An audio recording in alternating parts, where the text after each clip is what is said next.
ഹരി ഓം.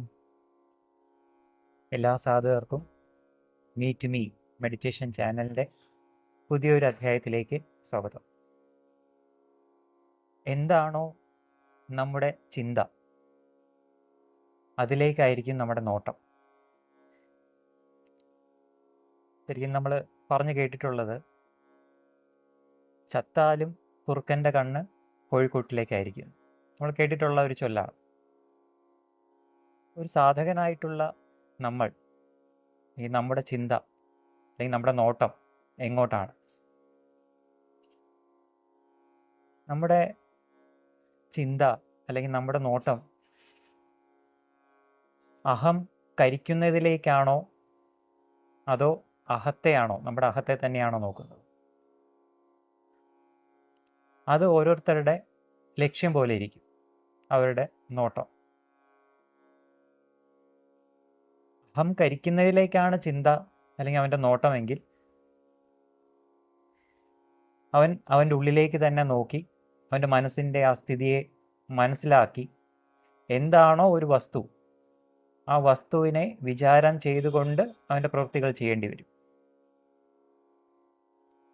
ഇനി സ്വന്തം അഹത്തിനെയാണ് അവൻ നോക്കിക്കൊണ്ടിരിക്കുന്നതെങ്കിലും അവൻ എത്രമാത്രം അഹങ്കരിക്കലിന് വേണ്ടി ശ്രമിക്കണം എന്നും അവൻ ചിന്തിക്കേണ്ടി വരും. നമ്മൾ സാധകർ ദിവസവും ചെയ്യുന്ന കർമ്മത്തിൽ പൂർണ്ണമായിട്ടും ശ്രദ്ധ കൊടുത്തുകൊണ്ട് വസ്തുവിചാരം ചെയ്ത് മുന്നോട്ട് പോയാൽ ആ വസ്തുബോധം അവൻ്റെ ഉള്ളിൽ ഉറക്കുകയും അഹത്തെ കരിക്കാനുള്ള അവസരങ്ങൾ അവന് ഓരോ നിമിഷവും ലഭിക്കുന്നതായിട്ട് അവൻ അറിയാനും സാധിക്കും. ആ അഹങ്കരിക്കലിലൂടെ മുന്നോട്ട് സഞ്ചരിക്കുമ്പോഴാണ് തന്നിലെ ആ സത്യത്തെ, ആ ഉണ്മയെ അവന് ബോധ്യപ്പെടാനും സാധിക്കും. അഹംകരിക്കൂ എന്ന അവധൂജിയുടെ ഈ ഒരു ചിന്തയിൽ നിന്നും നമുക്ക് ഇന്നത്തെ സത്സംഗത്തിലേക്ക് കടക്കാം. ഇന്ന് നമ്മുടെ സത്സംഗം മീറ്റ് മീ മെഡിറ്റേഷൻ സെൻറ്റർ ബാലരാമപുരത്ത് വെച്ചാണ് നടക്കുന്നത്. ഇന്ന് നമ്മളോടൊപ്പം ഉള്ള വ്യക്തിത്വം വളരെ പ്രശസ്തനും വേദാന്ത പണ്ഡിതനുമായിട്ടുള്ള പ്രൊഫസർ ജി ബാലകൃഷ്ണൻ നായരുടെ ശിഷ്യനും ശ്രീനാരായണ ഗുരു ഓപ്പൺ യൂണിവേഴ്സിറ്റിയിലെ ഫിലോസഫി അക്കാഡമിക് കൗൺസിലറായിട്ടുള്ള BR രാജേഷ് ജിയാണ്. നമുക്ക് അദ്ദേഹത്തെ സ്നേഹപൂർവ്വം ബഹുമാനപൂർവ്വം നമ്മുടെ സത്സംഗത്തിലേക്ക് സ്വാഗതം ചെയ്യാം. നമസ്തേ. നമസ്തേ. രാജേഷ് ജി, ഇപ്പം നമ്മൾ മീറ്റ് മീ മെഡിറ്റേഷൻ ചാനലിൽ ഒട്ടേറെ സത്സംഗങ്ങൾ വേദാന്തത്തെക്കുറിച്ചും ആത്മീയ ഗുരുക്കന്മാരെക്കുറിച്ചും എല്ലാം നമ്മൾ എടുത്തിട്ടുണ്ട്. അപ്പം എന്നാൽ വേദാന്തത്തിൻ്റെ അഗാധ പണ്ഡിതനായിട്ടുള്ള പ്രൊഫസർ ജി ബാലകൃഷ്ണൻ നായർ സാറിനെ കുറിച്ച് കൂടുതൽ അറിയാവുന്ന ആരുമായിട്ട് നമുക്ക് അങ്ങനെ കണക്ട് ചെയ്യാൻ പറ്റിയിരുന്നില്ല. പക്ഷെ അങ്ങനെ നമ്മൾ സെർച്ച് ചെയ്തുകൊണ്ടിരുന്നപ്പോഴാണ് രാജേഷ് ജിയെ നമുക്ക് യാദൃശ്ചികമായിട്ടൊരു നിയോഗം പോലെ ബന്ധപ്പെടാൻ സാധിച്ചത്. അപ്പം അങ്ങയുടെ ആ ഒരു ചെറുപ്പകാലവും എങ്ങനെയാണ് ഈ ഒരു ആധ്യാത്മിക മേഖലയിൽ ഈ പ്രൊഫസർ ജി ബാലകൃഷ്ണൻ നായരോടൊപ്പം, ആ സാറിനോടൊപ്പം നടക്കാൻ സാധിച്ചത്? ആ ഒരു അവസരം എങ്ങനെ കിട്ടിയത്?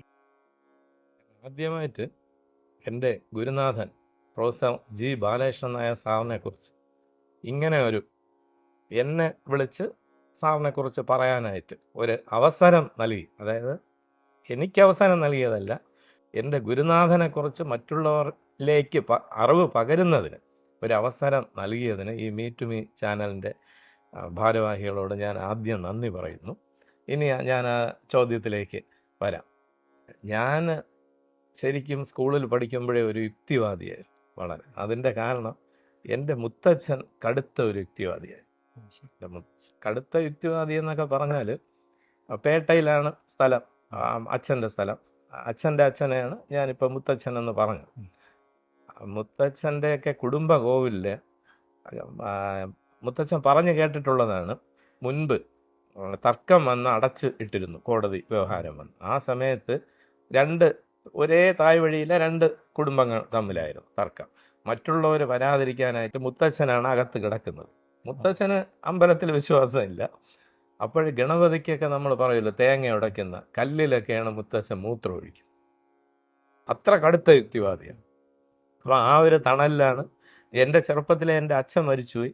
അപ്പം മുത്തച്ഛൻ്റെ ഒരു തണലിലാണ് പ്രധാനമായിട്ടും. മുത്തച്ഛൻ എന്ന് പറയുന്നത് അന്ന് ആ, വളരെ കുട്ടിക്കാലത്തെ ഇപ്പോഴുള്ള സെൻറ് ജോസഫ് സ്കൂൾ പോലെ, ഞാനും പഠിച്ചത് സെൻറ് ജോസഫിലാണ്. അവിടെ അന്ന് സായിപ്പന്മാരാണ് പഠിപ്പിക്കുന്നത്. അപ്പോൾ അങ്ങനെ ഇംഗ്ലീഷൊക്കെ നന്നായിട്ട് പഠിക്കുകയും അന്നത്തെ കാലത്ത് ബിരുദമൊക്കെ എടുത്ത ആളാണ്. അപ്പോൾ അത്രയും വിദ്യാഭ്യാസമുണ്ട്. അതേപോലെ തന്നെ കടുത്ത യുക്തിവാദിയും. അപ്പം മുത്തശ്ശിയെ സംബന്ധിച്ച് ഒരു ശ്രീനാരായണ ഗുരു ഭക്തയാണ്. അതിൻ്റെ കാരണം ഗുരുവാണ് മുത്തശ്ശിക്ക് പേരിട്ടതും ചോറ് കൊടുത്തു, ശ്രീനാരായണ ഗുരു. പക്ഷെ മറ്റ് അമ്പലത്തിലേക്ക് പോവെങ്കിലും വീട്ടിൽ ഒരു ചിത്രമേ ഉള്ളൂ ശ്രീനാരായണ ഗുരുവിൻ്റേത്. മുത്തശ്ശി അതിൽ വിളക്ക് വയ്ക്കും. അവിടെ വിളക്ക് വയ്ക്കുന്നതിന് പോലും മുത്തശ്ശന് എതിർപ്പുണ്ട്. പിന്നെ ഗുരുവിൻ്റെ ചിത്രമായതുകൊണ്ട് മാത്രമാണ് മുത്തശ്ശൻ കൂടുതൽ എതിർപ്പൊന്നും പറയാത്തത്. അപ്പോൾ ആ ഒരു ബാക്ക്ഗ്രൗണ്ട് പശ്ചാത്തലത്തിലാണ് ഞാൻ വളർന്നു വന്നത്. ഒരു 10ാം ക്ലാസ് കഴിഞ്ഞപ്പോഴും യുക്തിവാദ സംഘങ്ങളുമൊക്കെ ആയിട്ട് ഞങ്ങൾ ബന്ധമുണ്ടായിരുന്നു. അതിൽ കേരളത്തിൽ കൂടുതലും നമുക്കറിയാം പവനൻ്റെ കേരള യുക്തിവാദ സംഘം. അവരുടെ പ്രധാന അന്നത്തെ പരിപാടി ദിവ്യാത്ഭുത നിവാരണ ചെയ്യുന്നതിന് വേണ്ടി പ്രോഗ്രാംസ് സംഘടിപ്പിക്കും. അപ്പോൾ എൻ്റെ ഒരു സുഹൃത്തുണ്ട്, സുരേഷ് എന്നാണ് പേര്. സുരേഷ് KSEBിയിലെ ഫിനാൻസ് ഓഫീസറായിരുന്നു. അദ്ദേഹം റിട്ടയർ ചെയ്തു. അപ്പോൾ സുരേഷ് ഞാനും ആണ് ഒരുമിച്ചാണ് ഇതിനൊക്കെ പോകുന്നത്, ഈ പരിപാടികൾക്കൊക്കെ. സുരേഷ് എൻ്റെ ബാക്ക്ഗ്രൗണ്ട് എന്ന് പറയുന്നത് തുളു ബ്രാഹ്മണാണ്. നമ്മുടെ പഴവങ്ങാടി ഗണപതി കോവിലിലെ അതിൻ്റെ വളർച്ചയ്ക്ക് തന്നെ സഹായമായ നാരായണൻ പോറ്റിയുടെ ചെറുമകനാണ് സുരേഷ്. സുരേഷിൻ്റെ ബാക്ക്ഗ്രൗണ്ട് അതാണെങ്കിൽ പോലും സുരേഷും ഒരു യുക്തിവാദിയാണ് ആണ്. സുരേഷ് പൂർണ്ണനൂലൊന്നും ഇട്ടിട്ടില്ല. അപ്പോൾ ഞങ്ങൾ രണ്ടുപേരും കൂടെയാണ് ഈ പരിപാടിക്ക് പോകുന്നത്. അങ്ങനെ ഞങ്ങൾ പോയി ആദ്യമൊക്കെ വളരെ ആവേശമായിരുന്നു. അപ്പോൾ ഈ പറഞ്ഞ ഒരു സംഘത്തിൻ്റെ മാത്രമല്ല, പല യുക്തിവാദി സംഘങ്ങളുടെ മീറ്റിങ്ങുകൾക്കും പോകും. പക്ഷേ ഇവർ ഇതൊക്കെ ഇപ്പോൾ പായസം തിളച്ചത് മുക്കി ഇത് കമുകിൻ പൂക്കല കൊണ്ട് മുക്കി കുറുക്കിൽ അടിക്കുക, ഇതെല്ലാം അവർ അനാവരണം ചെയ്യും. പക്ഷേ അതൊക്കെ കഴിഞ്ഞിട്ട് ഇവർ ശിവൻ തുലയട്ടെ, ഗണപതി തുലയട്ടെ എന്ന സ്ഥിരം മുദ്രാവാക്യം. ഇത് നമുക്കൊരു അരോചകമായിട്ട് തോന്നിയാണ്. ഞങ്ങൾക്ക് വിശ്വാസമില്ല, ഞങ്ങൾ അങ്ങനെ ചോദ്യം ചെയ്തു. അന്ന് ഭയമൊന്നുമില്ല കേട്ടോ. ചോദ്യം ചെയ്തു, ശിവനും ഗണപതിയൊന്നും ഇല്ലെന്നാണ് നിങ്ങൾ പറയുന്നത്, പിന്നെ എന്തിനാണ് തുലയട്ടെ എന്ന് വിളിക്കുന്നത്? അത് ഞങ്ങൾ ചോദ്യം ചെയ്തു. അപ്പം ഇവരുമായിട്ട് അങ്ങ് തെറ്റി. അന്ന് ഞങ്ങൾ ഇതിലേക്ക് ആളെ ചേർക്കാനും ഇവരുടെ മാഗസീനിൽ വരിക്കാരെ ചേർക്കാൻ വരെ പ്രവർത്തിച്ച ഒരു സമയമാണ്. അപ്പോൾ ഇവരൊക്കെ ആയിട്ട് നമ്മളങ്ങ് തെറ്റി. പിന്നെ ഇതിന് പോയില്ല. പോവാതെ അപ്പോഴും ഞങ്ങൾ മിക്കവാറും ഈ സായാഹ്നങ്ങളിൽ ഒഴിവ് ദിവസങ്ങളിൽ നമ്മുടെ മ്യൂസിയം പല സ്ഥലത്തും പോയി. ഞങ്ങളുടെ ചർച്ചാ വിഷയം ഈ ഫിലോസഫിയാണ് കൂടുതൽ. ഞങ്ങൾ സിനിമ കാണും, പാട്ട് കേൾക്കും, എല്ലാ പരിപാടിക്കും പോവെങ്കിലും ആ പ്രായത്തിൽ ആരും ചെയ്യാത്ത ഒരു കാര്യം, ഈ സ്പേസ് എന്താണ്, ടൈം എന്താണ്, ഇങ്ങനെയുള്ള വിഷയങ്ങൾ, ഞാൻ ആരാണ്, ഇതൊക്കെയാണ് ഞങ്ങളുടെ ചർച്ചാ വിഷയം. അങ്ങനെ എൻ്റെ വീട്ടിൽ ഈ മുത്തച്ഛൻ തന്നെ വാങ്ങി വെച്ചിരുന്ന അന്ന് ആ സമയത്താണ് ഒരു അതിന് കുറച്ച് മുമ്പാണ് professor G Balakrishnan Nair sir Sreenarayana Gurudeva കൃതികൾക്ക് എഴുതിയ വ്യാഖ്യാനം 10 വോളിയുമായിട്ട് ശിവഗിരിയിൽ നിന്ന് ശ്രീനാരായണ ഗംഗ എന്ന് പറഞ്ഞ് പ്രസിദ്ധീകരിക്കും. അതന്ന് വഴുതക്കാടുള്ള സെൻറ് ജോസഫ് പ്രസ് നിന്ന് വീട്ടിൽ കൊണ്ട് തരുമായിരുന്നു. അപ്പോൾ അതങ്ങ് ഇരിപ്പുണ്ട്. അത് പലപ്പോഴും എടുത്ത് നോക്കുമ്പോൾ വിനായകാഷ്ടകം, സുബ്രഹ്മണ്യ കീർത്തനം, ശിവശതകം, അപ്പോൾ എനിക്കതിൽ താല്പര്യമില്ല. അങ്ങനെ വെറുതെ ഒരു ദിവസം നോക്കിയപ്പോൾ ഒരു പേര് ബ്രഹ്മവിദ്യാ പഞ്ചം. അപ്പോൾ അത് ഇതുവരെ കണ്ടതിൽ നിന്ന് വളരെ വ്യത്യസ്തമായ ഒരു പേര്. അത് എന്നെ സ്ട്രൈക്ക് ചെയ്തു, ആ പേര് ശരിക്കും പറഞ്ഞു. അപ്പം ഞാൻ വെറുതെ ഒന്ന് വായിച്ചു നോക്കിയപ്പോൾ 5 സംസ്കൃത പദ്യങ്ങളാണ്. അതിൽ ആദ്യത്തത് എന്ന് പറയുന്ന അതിൽ 2 ചോദ്യങ്ങളാണ്. ഞാൻ ആര്, ഈ പ്രപഞ്ചം എവിടെ നിന്നു എന്ന് ശിഷ്യൻ ഗുരുവിനോട് ചോദിക്കുന്ന രീതി. ഞാൻ ഈ സംസ്കൃത ശ്ലോകങ്ങളിലേക്കൊന്നും കടക്കുന്നില്ല, നമ്മൾ അതിൻ്റെ സാരം പറഞ്ഞു പോവാം. അപ്പോൾ അങ്ങനെ ഈ ചോദ്യം കണ്ടപ്പോൾ എൻ്റെ വളരെ കുട്ടിക്കാലത്ത് മുതൽ എൻ്റെ ഉള്ളിലുണ്ടായിരുന്ന ഒരു ചോദ്യമാണ് ഈ ഞാൻ ആര് എന്നുള്ളത്. അതായത് എനിക്കൊരു ഫീലുണ്ട്, ഞാനെന്ന് പറഞ്ഞു, ഞാനുണ്ട്. അതുപോലെ എൻ്റെ അടുത്തുള്ളവർക്കും എൻ്റെ വീട്ടിലുള്ളവർക്കും എൻ്റെ മുൻപിലിരിക്കുന്നവർക്കും എനിക്ക് ഞാനുണ്ടെന്ന് അറിയാൻ കഴിയുന്നത് പോലെ അവർക്ക് അറിയാൻ കഴിയുന്നുണ്ടോ? അങ്ങനെ അവർക്കും അറിയാൻ കഴിയുന്നുണ്ടെങ്കിൽ അതെന്തുകൊണ്ട് എനിക്കറിയാൻ കഴിയുന്നില്ല? ഇനി എൻ്റെ ഈ അറിവ് അവർക്കറിയാൻ കഴിയുന്നു? ഇങ്ങനെയുള്ള ചോദ്യം ഇത് പലരോടും ചോദിച്ചപ്പോൾ എൻ്റെ മുത്തച്ഛനൊക്കെ അതിന് പല രീതിയിലാണ് ഉത്തരം പക്ഷെ എനിക്കൊരു സാറ്റിസ്ഫൈഡ് ആയിട്ട് തൃപ്തിയോടെ ഒരു ഉത്തരം കിട്ടിയില്ല. അപ്പം ഇത് കണ്ടപ്പോൾ ആ ശ്രീനാരായണ ഗുരുവൊക്കെ ഈ ചോദ്യത്തിന് ഉത്തരം പറഞ്ഞിട്ടുണ്ട് എന്നുള്ളത് എനിക്കൊരു അതിശയം. അപ്പോൾ അതിൽ ബാലകൃഷ്ണൻ നായർ സാർ ആദ്യം തന്നെ പറയുന്നുണ്ട് ഉപനിഷത്ത് വിദ്യയായ ബ്രഹ്മവിദ്യ. അതിനെ ഉപനിഷത്തും ഭഗവത്ഗീതയും ബ്രഹ്മസൂത്രവും ഒക്കെ പ്രസ്ഥാനത്രയം നമുക്ക് പറഞ്ഞു തന്ന ഈ വിദ്യയെ കാച്ചിക്കുറുക്കി 5 രത്നകുംഭങ്ങളിൽ അടച്ചിരിക്കുകയാണ് ഗുരുദേവൻ ഈ കൃതിയിലെന്ന് പറയുന്നുണ്ട്. അങ്ങനെ ഇത് വായിച്ചു വന്നപ്പോൾ അപ്പോൾ അതിലെ സാരമൊക്കെ നമുക്ക് വേദാന്തവും അദ്വൈത വിഷയങ്ങളിലേക്ക് കടക്കുമ്പോൾ നമുക്ക് ചർച്ച ചെയ്യാം. ഇപ്പോൾ സാറിനെ കണ്ടുമുട്ടിയ സാഹചര്യമാണല്ലോ. ഇത് വായിച്ച് ഇത് ഒരു ഇരുപ്പിൽ തന്നെ അങ്ങ് വായിച്ച് തീർക്കും. ഈ 5 ശ്ലോകങ്ങളുടെ അർത്ഥം അല്പം വലിയ ഇതും വളരെ വലുതല്ല വളരെ ചെറുതുമല്ലാത്ത കൃതിയാണ്. സാറിൻ്റെ വ്യാഖ്യാനം വളരെ വിശദമായ വ്യാഖ്യാനം. അത് കഴിഞ്ഞപ്പോൾ തന്നെ അന്നൊരു 16 വയസ്സാണ്. ആരെങ്കിലും വിശ്വസിക്കുമോന്നൊന്നും എനിക്കറിയില്ല. എനിക്കിത് ബുദ്ധിയിൽ ഈ വേദാന്ത സത്യം യാതൊരു സംശയമില്ലാതെ തെളിഞ്ഞു. ഇതാണ് സത്യം. ഞാൻ എന്താണോ അന്വേഷിച്ച് നടന്നത് അത് ഇതാണ് എന്നെനിക്ക് തെളിഞ്ഞു. സാറിൻ്റെ ഭാഷയിൽ പറഞ്ഞാൽ കരതലാമലകം പോലെ, ഉള്ളം കയ്യിലെ നെല്ലിക്ക പോലെ, അല്ലെങ്കിൽ സൂര്യതുല്യം, ഇതൊക്കെയാണ് സാറ് ഉപയോഗിക്കുന്ന ഭാഷ. ആ രീതിയിൽ എനിക്ക് തെളിഞ്ഞു. ഈ നിമിഷം വരെ യാതൊരു സംശയവും ഇല്ല. സാറ് പറയും അങ്ങനെ ഒന്നും അംഗീകരിക്കേണ്ട, ഇതിന് എതിരെ എന്തെങ്കിലും യുക്തി പറയാൻ കഴിയുമോ എന്ന് നോക്കണം. കഴിഞ്ഞ 40 വർഷമായിട്ട് ഇതിനെതിരെ എന്തെങ്കിലും യുക്തി ഉണ്ടോ എന്ന് ഇനി ആർക്കെങ്കിലും പറഞ്ഞു തരാൻ പറ്റുമോ? ഇതെല്ലാം എൻ്റെ ക്ലാസ്സുകളിലും ഞാൻ പ്രഭാഷണത്തിലും ഒക്കെ ഞാൻ പറയാറുണ്ട്. ആർക്കെങ്കിലും ഇതിനെതിരെ ഒരു ഇത് പറഞ്ഞു തരാൻ കഴിയുമെങ്കിൽ വന്നൊന്ന് പറഞ്ഞു തരാം. ആരും ഇതുവരെ അങ്ങനെ പറഞ്ഞില്ല. എനിക്കും ഇതിനെതിരെ ഒരു യുക്തി കിട്ടി. അങ്ങനെ ഇത് ഞാൻ എൻ്റെ സുഹൃത്ത് സുരേഷിനും കൊടുത്തു. അവനും ഇത് ആണ് സത്യമെന്ന് തെളിഞ്ഞു. അപ്പോൾ ഒരാഴ്ച കഴിഞ്ഞപ്പോൾ സുരേഷൻ, അതൊക്കെ ഒരു നിയോഗമാണ് ശരിക്കും പറയാം, സുരേഷ് എന്നെ വിളിച്ചു പറഞ്ഞു, അത് അന്ന് എഴുതിയിരുന്നില്ല ആ പ്രൊഫസർ ജി ബാലകൃഷ്ണൻ നായർ എന്ന വ്യാഖ്യാനം, ആ സാറിൻ്റെ ക്ലാസ് തിയോസഫിക്കൽ സൊസൈറ്റി, അത് ചെന്തിട്ടയാണ്, അനന്ത തിയോസഫിക്കൽ സൊസൈറ്റിയിൽ ഇതാ ഇന്ന് തിരുവനന്തപുരത്ത് ഇന്നിലുണ്ട്. ഇന്ന് വൈകിട്ട് 5:45 മണി തൊട്ട് യോഗവാസിഷ്ടത്തെക്കുറിച്ച് പ്രഭാഷണമുണ്ട്. അപ്പം നമുക്കതൊരു വലിയ സാറിനെ കാണാം, ഇത് എഴുതിയ ആളെ കാണാം. യോഗവാസിഷ്ടമെന്ന് അന്ന് ആദ്യമായിട്ടാണ് കേൾക്കുന്നത്. അങ്ങനെ ഞങ്ങൾ ഈ പ്രഭാഷണം കേൾക്കാനായിട്ട് പോയി. ആദ്യ ക്ലാസ് മുതൽ ഏതാണ്ട് അവസാനത്തെ വരെ 1-2 ഇടയ്ക്ക് മിസ്സായിട്ടുണ്ടോ എന്ന് എനിക്ക് ഓർമ്മയില്ല. പോയിട്ടുണ്ടെങ്കിലും ഒരു 1, 2, 3 അതിലധികം മിസ്സായിട്ടില്ല. എല്ലാ ശനിയാഴ്ചയും കൃത്യം 5:45 വൈകിട്ട് 5:45 തൊട്ട് 6:45 വരെ. ഇനി ക്ലോക്കിൽ തെറ്റിയാലും സാറ് വരുന്ന സമയം തെറ്റില്ല. ഇത് സാറ് കൃത്യം 5:45 ആകുമ്പോൾ ആ പ്ലാറ്റ്ഫോമിൽ കയറി. അത് എൻ്റെ മനസ്സിൽ ഇന്നും ഉണ്ട്. സാറ് 1978 സാറ് റിട്ടയർ ചെയ്തത്. ഇത് 87 ആദ്യമാണ് ഞങ്ങൾ കേൾക്കാൻ പോകുന്നത്, അല്ലെങ്കിൽ 86 അവസാനം എന്നാണ് എൻ്റെ ഓർമ്മ.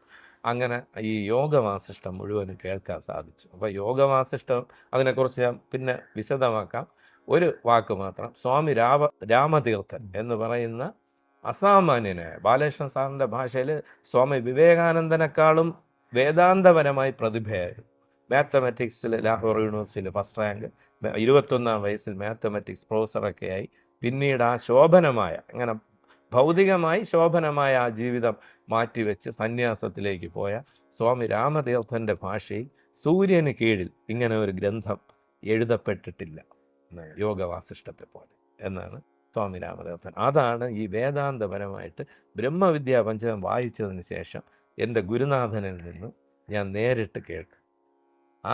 അപ്പോൾ അത് ആദ്യ ക്ലാസ്സിൽ തന്നെ ഇങ്ങനെയൊക്കെ ചിന്തയുണ്ട്. അപ്പോൾ നമ്മൾ സെൻ സ്ട്രോക്സ് എന്നൊക്കെ പറയും, സെൻ പ്രഹരങ്ങൾ, അതുപോലെ ഒരു വേദാന്ത പ്രഹരം. നമ്മൾ അടുക്കി വെച്ചിരുന്ന കുറേ ചിന്തകൾ നമ്മൾ സ്വായത്തമാക്കിയ, നമ്മുടെ അറിവെന്ന് പറയുന്നത് ബോറോഡ് നോളജ്, കടം കൊണ്ട്, നമ്മുടെ കുട്ടിക്കാലം അച്ഛനിൽ നിന്ന്, അമ്മയിൽ നിന്ന്, ഗുരുക്കന്മാരിൽ നിന്ന്, ഗ്രന്ഥങ്ങളിൽ നിന്ന്, സുഹൃത്തുക്കളിൽ നിന്ന്, ചുറ്റുപാടുകളിൽ നിന്ന്, ഇതിനെയൊക്കെ തട്ടി തകർത്തുകൊണ്ട് ശരിക്കും പറഞ്ഞാൽ ചുഴറ്റി അടിച്ചതാണ് നമ്മൾ ആ ആദ്യത്തെ സാറിൻ്റെ പ്രഭാഷണം കേട്ടപ്പോൾ. പിന്നെ ഇത് ഞങ്ങൾ മുടങ്ങിയിട്ടില്ല. ഞങ്ങൾ നിരന്തരം അതൊരു അന്ന് ശരിക്കും ഒരു സാധനയാണ് അത്, ശനിയാഴ്ച ആ പ്രായത്തിൽ. അപ്പം അവിടെ ഒരിക്കൽ സാറ് തന്നെ പറഞ്ഞു, ഞങ്ങൾ പോകുമ്പോൾ ഭൂരിപക്ഷം ഓൾമോസ്റ്റ് മുടി നരച്ചവരാണ്. ഇടയ്ക്ക് ഒരിക്കൽ പ്രഭാഷണത്തിൽ സാറ് പറഞ്ഞു, ഈ റിട്ടയറായി മുടി നരച്ച് കഴിഞ്ഞ് ഗ്രഹിക്കാനുള്ളതല്ല വേദം എന്ന് സാർ. അപ്പം ഞങ്ങൾ കുറച്ച് പിന്നെ ഞങ്ങളെ കൂടെ മറ്റ് കുറച്ച് സുഹൃത്തുക്കളോട് വന്നു, അത് ഞാൻ പറയാം.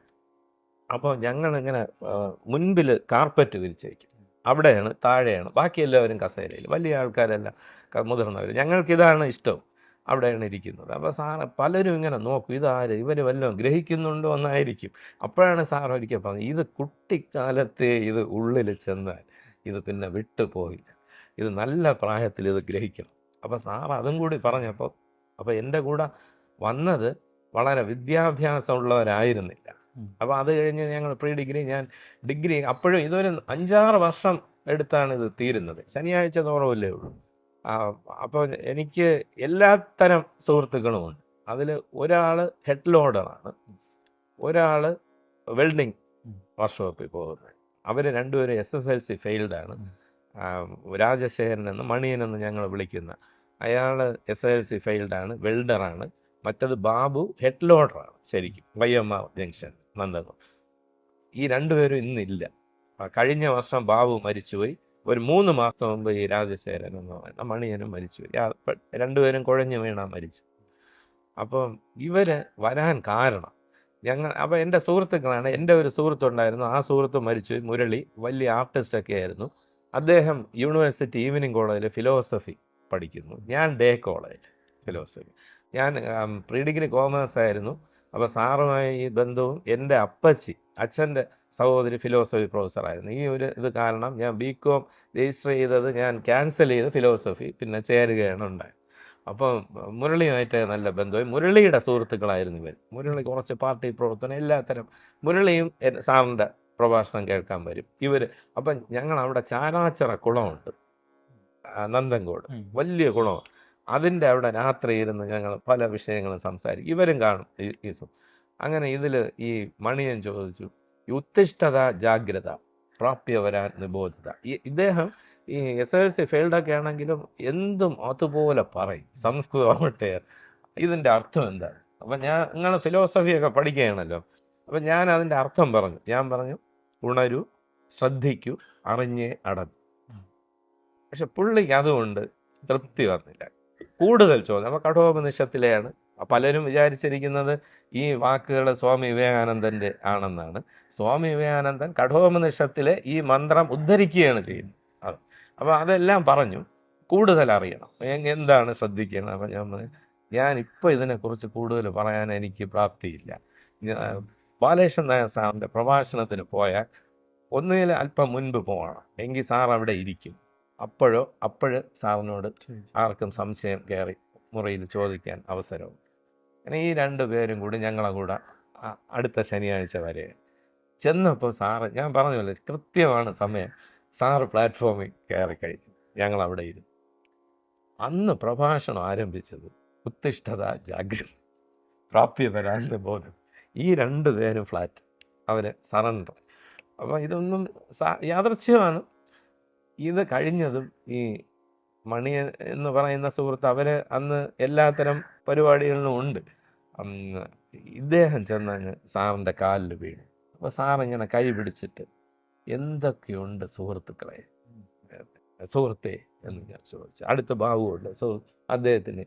സാറിങ്ങനെയാണ്. സാറിനെ സംബന്ധിച്ച് പ്രായ വ്യത്യാസമോ അറിവിൻ്റെ വ്യത്യാസമോ ഉച്ചനീചത്വങ്ങളോ യാതൊന്നുമില്ല. ഈ ഒരു അടുപ്പമാണ് ഞങ്ങളെ ഏറ്റവും അടുപ്പിച്ചത് സാറുമായിട്ട്. സാറിൻ്റെ ഈ പാണ്ഡിത്യവും വേദാന്തപരമായ ജ്ഞാനവും ഒക്കെ നമുക്ക് പകർന്നു തന്നപ്പോഴും സാർ അത് ഈ വേദാന്തം പ്രായോഗികമാക്കുന്ന ആളിൽ ഈ പരസ്പര സ്നേഹം എങ്ങനെ ആയിരിക്കും എന്ന് അറിയുമ്പോഴാണ് നമ്മളതിൻ്റെ പ്രായോഗികതയിലേക്ക് നമ്മൾ വരുന്നത് ശരിക്കും. അപ്പം ഈ കൈ കൊടുത്ത് ഉയർത്തി. അപ്പം ഇദ്ദേഹം എന്നോട് പറഞ്ഞു, മണി, അതോടുകൂടി അയാളുടെ മറ്റ് ചില കൂട്ടുകെട്ട് അതെല്ലാം നിന്നു. 1-2 കേസുകളുണ്ടായിരുന്നു, അത് എന്തെന്നില്ലാതെ മറ്റ് പാർട്ടി എന്നെ പിൻവലിച്ചു. അപ്പോൾ സാർ എന്നെ ഉദ്ധരിച്ചു എന്നാണ് അയാൾ. ഈ 2 പേരും സാറിൻ്റെ ഭഗവത്ഗീത, ശിവാരവിന്ദ ഭഗവത്ഗീത, ഗീത ഭാഷ്യം, അത് സാറാണ് അന്ന് പ്രിൻ്റ് ചെയ്ത് ഒരു ചുവന്ന ബൈൻഡിലും ഒരു കറുത്ത ബൈൻഡിലുമായിട്ടായി. സാറ് സ്വന്തം നിലയിൽ അച്ചടിച്ച് വീട്ടിൽ ചെന്നാൽ വാങ്ങാം. അപ്പോൾ ഇവർക്കത് വാങ്ങണം. അങ്ങനെ ചെന്നു. അന്ന് എനിക്ക് തോന്നുന്നു 60 രൂപയോ എന്തുവാണ്. ആദ്യം ഈ മണിയൻ വാങ്ങിക്കൊണ്ടുവന്നു. രൂപ കൊടുത്തപ്പോൾ 10 രൂപ തിരികെ കൊടുത്തെന്ന് പറഞ്ഞു. അപ്പോൾ ഈ ബാബുവിന് പൈസ കുറവാണ്. ബാബു ഞാനും കൂടെ പോയി ഇങ്ങനെ കൊടുത്തു. എന്ത് ചെയ്യുന്നു എന്ന് ചോദിച്ചു. സാറ് വലിയ സന്തോഷമായിട്ട് ഈ ഗീത തന്നു. അപ്പം പറഞ്ഞ് ഹെഡ് ലോഡറാണ്. ഈ 50 രൂപയും കൂടെ തിരിച്ചു കൊടുത്തു.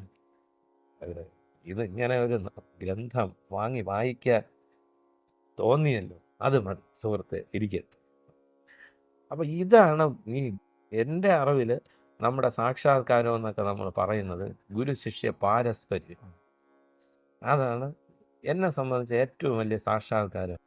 നമ്മൾ ഈ ബ്രഹ്മവിദ്യ പഞ്ചകം വായിച്ചോ, ബുദ്ധിയിൽ എന്ത് തെളിഞ്ഞോ അത് പ്രായോഗികമായി സാക്ഷാത്കരിക്കപ്പെട്ടത് സാറുമായിട്ടുള്ള പാരസ്പര്യത്തിൽ.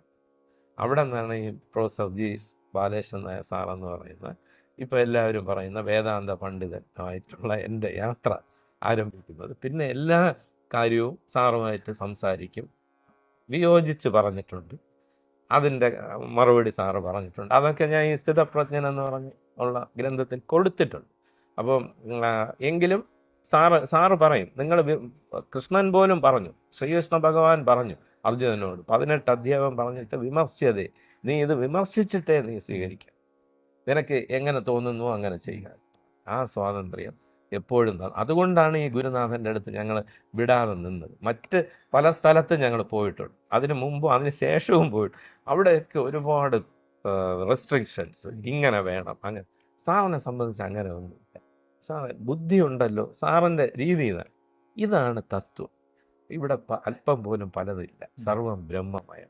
ഇത് ഗ്രഹിക്കാനുള്ള ബുദ്ധി ഉണ്ടല്ലോ, സംശയം ഉണ്ടെങ്കിൽ ശാസ്ത്ര ബുദ്ധിയൊക്കെ ഉണ്ടല്ലോ, ശാസ്ത്രവുമായിട്ട് ചേർത്തും നമുക്ക് മനസ്സിലാക്കാം. അപ്പോൾ സാർ ഇത് ഗ്രഹിച്ചു കഴിഞ്ഞാൽ എന്തെങ്കിലും സാധന ചെയ്യണം, ഒന്നും വേണ്ട, ഇത് അവിടെ കിടക്കട്ടെ, അത് വർക്ക് ചെയ്തു. ഇതവിടെ കിടന്ന് ഇത് ഉറച്ച് ഇതിൽ സംശയമില്ലാതെ ഉള്ളിലായാൽ ഇത് താനെ പ്രവർത്തിക്കും. അപ്പോൾ അത് അരുൾമൊഴികൾ എന്ന് പറയുന്ന ഗോപാലസ്വാമികളുടെ ഗ്രന്ഥത്തിൽ പറയുന്നുണ്ട്. മുട്ടയുടെ കരു സാഹചര്യം വരുമ്പോൾ ആ തള്ളക്കോഴിയുടെ ചൂട് കിട്ടിയാൽ താനെ വിരിഞ്ഞു വരും. അതുപോലെയാണ് ഈ ബ്രഹ്മജ്ഞാനം. ബുദ്ധിയിൽ നമ്മളെ ഉള്ളിലേക്ക് നമ്മൾ അത് ആവാഹിച്ചാൽ ഇത് താനെ വിരിഞ്ഞു വരും. കരുവാണ് ഈ ജ്ഞാനം, ഈ ബ്രഹ്മം. അത് ശ്രീനാരായണ ഗുരുദേവൻ്റെ ആത്മോപദേശ ശതകത്തിൽ ആദ്യ ശ്ലോകത്തിൽ, അറിവിലും ഏറി അറിഞ്ഞിടുന്നവൻ തൻ ഉരുവിലുമൊത്തു പുറത്തു മുജ്വലിക്കും കരുവിന് കണ്ണുകൾ 5 തെരുതരെ വീണു വണങ്ങി ഓതിലെ. ഈ കരു, അതാണ് സാറ് ഒരു വ്യക്തി എന്ന നിലയിൽ എന്നിലേക്ക് പകർന്നതാണ്. ഇതാണ് പ്രൊഫസർ ജി ബാലകൃഷ്ണൻ നായർ സാറിനെ കണ്ടുമുട്ടിയ സാഹചര്യവും അവിടെ നിന്നുള്ള തുടക്കവും ഇവിടെ നിന്നാണ് ആരംഭിക്കുന്നത്. രാജേഷി, ഇപ്പം പ്രൊഫസർ ജി ബാലകൃഷ്ണൻ നായർ സാറിനെ കുറിച്ച് പറയുമ്പോൾ വേദത്തിൻ്റെ അഗാധ പണ്ഡിതനായിരുന്നു അദ്ദേഹം. ആ കാലഘട്ടത്ത് ഉണ്ടായിരുന്ന സന്യാസിമാരെക്കാളും എന്തുകൊണ്ടും അത്രത്തോളം അഗാധ പാണ്ഡിത്യം അദ്ദേഹത്തിനുണ്ടായിരുന്നു. ഒട്ടേറെ സന്യാസിമാരെ അദ്ദേഹത്തിൻ്റെ ആ ക്ലാസ്സുകൾ ആകർഷിച്ചിട്ടുണ്ട്, സ്വാധീനിച്ചിട്ടുണ്ട്. പക്ഷേ ആരും ബാലകൃഷ്ണൻ സാറിനെ സ്വാമിന്നോ സന്യാസിന്നോ ഒന്നും വിളിച്ചിട്ടില്ല. സാറെന്നാണ് സംബോധന ചെയ്തിരുന്നത്. അതിൻ്റെ കാരണം എന്തായി? അത് ഒരു നല്ല ചോദ്യമാണ്.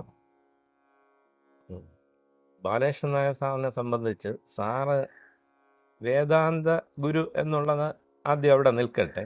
സാറൊരു കോളേജ് അധ്യാപകനായിരുന്നു. അപ്പോൾ സ്വാഭാവികമായിട്ടും എല്ലാവരും സാറെന്നാണ് വിളിക്കുന്നത്.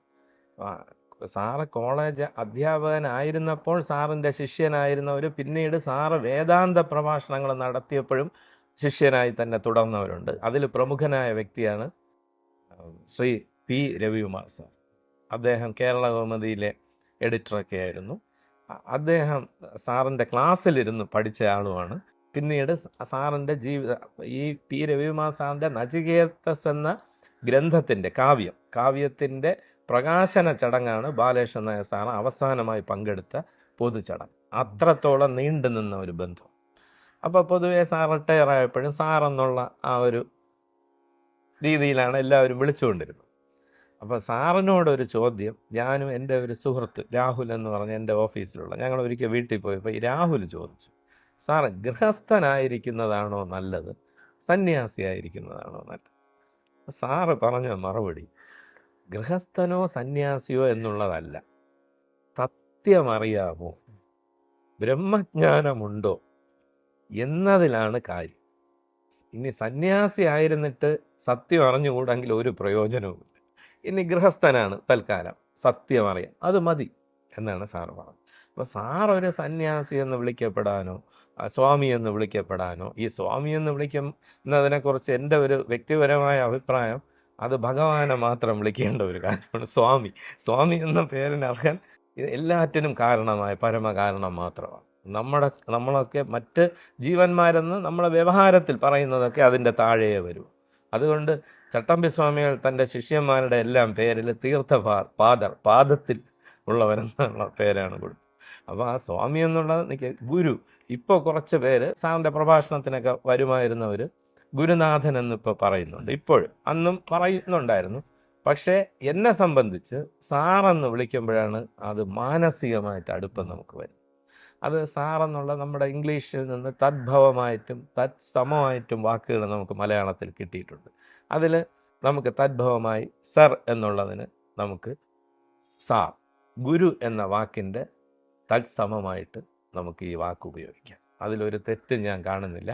സാറിനെ സംബന്ധിച്ച് ഏറ്റവും ഇഷ്ടപ്പെട്ടത് ഞാൻ മനസ്സിലാക്കിയിട്ടുള്ള സാറെന്ന് വിളിക്കുമ്പോൾ, സാറ് മറ്റ് അങ്ങനെയുള്ള സംബോധനകൾ ആചാര്യൻ. ഇപ്പോൾ എന്നെ തന്നെ ഈ അടുത്ത കാലത്ത് ചെമ്പഴന്തിയിലുള്ള ഒരു ഗ്രൂപ്പ്, അവരെ ഞാൻ പ്രഭാഷണത്തിന് ശ്രീനാരായണ ഗുരു ഇൻ്റർനാഷണൽ സ്റ്റഡി സെൻറ്ററിൽ പോകും. 1-2 തവണ അവരുടെ നിലയിൽ നോട്ടീസിൽ ആചാര്യൻ BR രാജേഷ്, ഞാനത് പിന്നെ വിലക്കി, BR രാജേഷ് എന്ന് മതി.